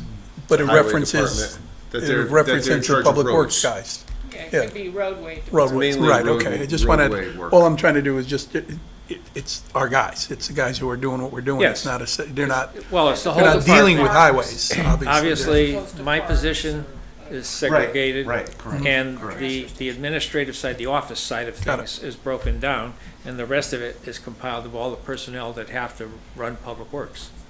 Because it's a good point. Public Works is an umbrella term that's often used. There's the Highway Department, there's Parks Department, there's the Waste Management Department, all of which are separate. Understood. So highway is more roadway. Roadway, yeah. Understood. Thank you. I was just trying to assess what everyone's doing.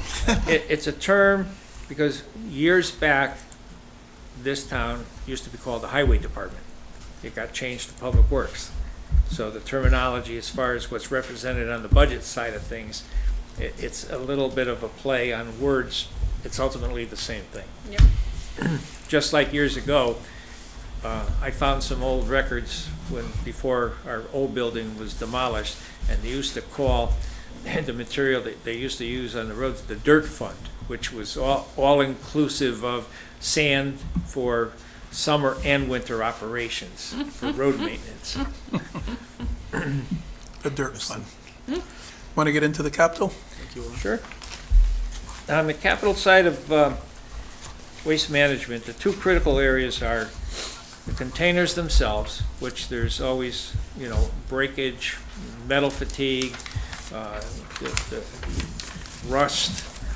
So containers would be one of the things. And currently, we're renting some containers as an alternative to purchasing. There was a point last year where the manufacturers, they weren't in this state, they just went away. You couldn't find anybody to fabricate, and you had to use out-of-state people. And waste management has taken a lot of different directions. Even our packers, that, they've changed in the design. We've researched the cost on it. You try to assemble something and look at a replacement, and then you find out that company went out of business. And, so they're still being manufactured in a different way. Like in shopping centers, they have the waste from, the cardboard and any of the products that they may dispose of. One of the things that our facility would have to be revamped, basically the ram that pushes the stuff in would be smaller. And the operating platform with the electricity was an issue in the last time we looked at it. Now, both our building maintenance and our staff up there, they're doing a great job in keeping the hydraulics and keeping the maintenance on the things. There is fatigue on the metal, and that's what worries us most, because there's going to be a point where you're not going to get a component to make something operate. what's the critical, where are we with Right now, we're critical good nature? on both Packers. On both Packers? Yeah. Okay. Thank you. We've invested some costs associated with the maintenance up there, and one of the operators up there, Craig, he's, So why, he hunted why have down, this in this year's budget? we've already expended the money. There's no future expenditure, other than a reserve for the replacement. So you have right now compact or container replacement in fiscal year 27 Seven, and yeah. 28. But if you don't actually have to replace one in fiscal year 27, could we instead It could- extend this out over 28. several We- years? on- Or even it out, so it's Yeah, just that's why I'm like a asking. truck. On the You don't need it right containers, now. we're very flexible on that, because we can get a rental from our vendors, Okay, so you're not paying, the thousands to upgrade and replace a container. got it. Okay. Thank you. All right. Thanks very much. Any more questions? I wish you well. Thank When you so is- much for everything. I wish you provided everybody to well, the too. town. When is Thank you. your last day? Friday. Oh my goodness. Congratulations. Well, thank you for your Thank you. service, Yeah. Mark. Yeah. And, I hope the town does well, and it's treated me well. I've enjoyed, everybody, residents, friend or foe. All those calls from Sperry Road. No, that's a minor thing. From what I've heard is taking down trees along the roadside has been one of your more difficult tasks. Well, it's not, we have actually the 2 tree vendors for UI are working in town again this year. And we're actually, there was a point that we were 5 years behind in doing our own tree work, and we're actually at a point now we can address them as they come up. That's good. Excellent, So that's good. excellent. Thank you. I think that Good night, ends Thanks very our much, eating, Lauren. our meeting. I'm hungry. I'll call for a motion to adjourn for the Board of Selectmen. So moved. Second. Thank you. Thanks, everybody. And by the way, I had to. so what do we have left? We're gonna walk out there. Check it out.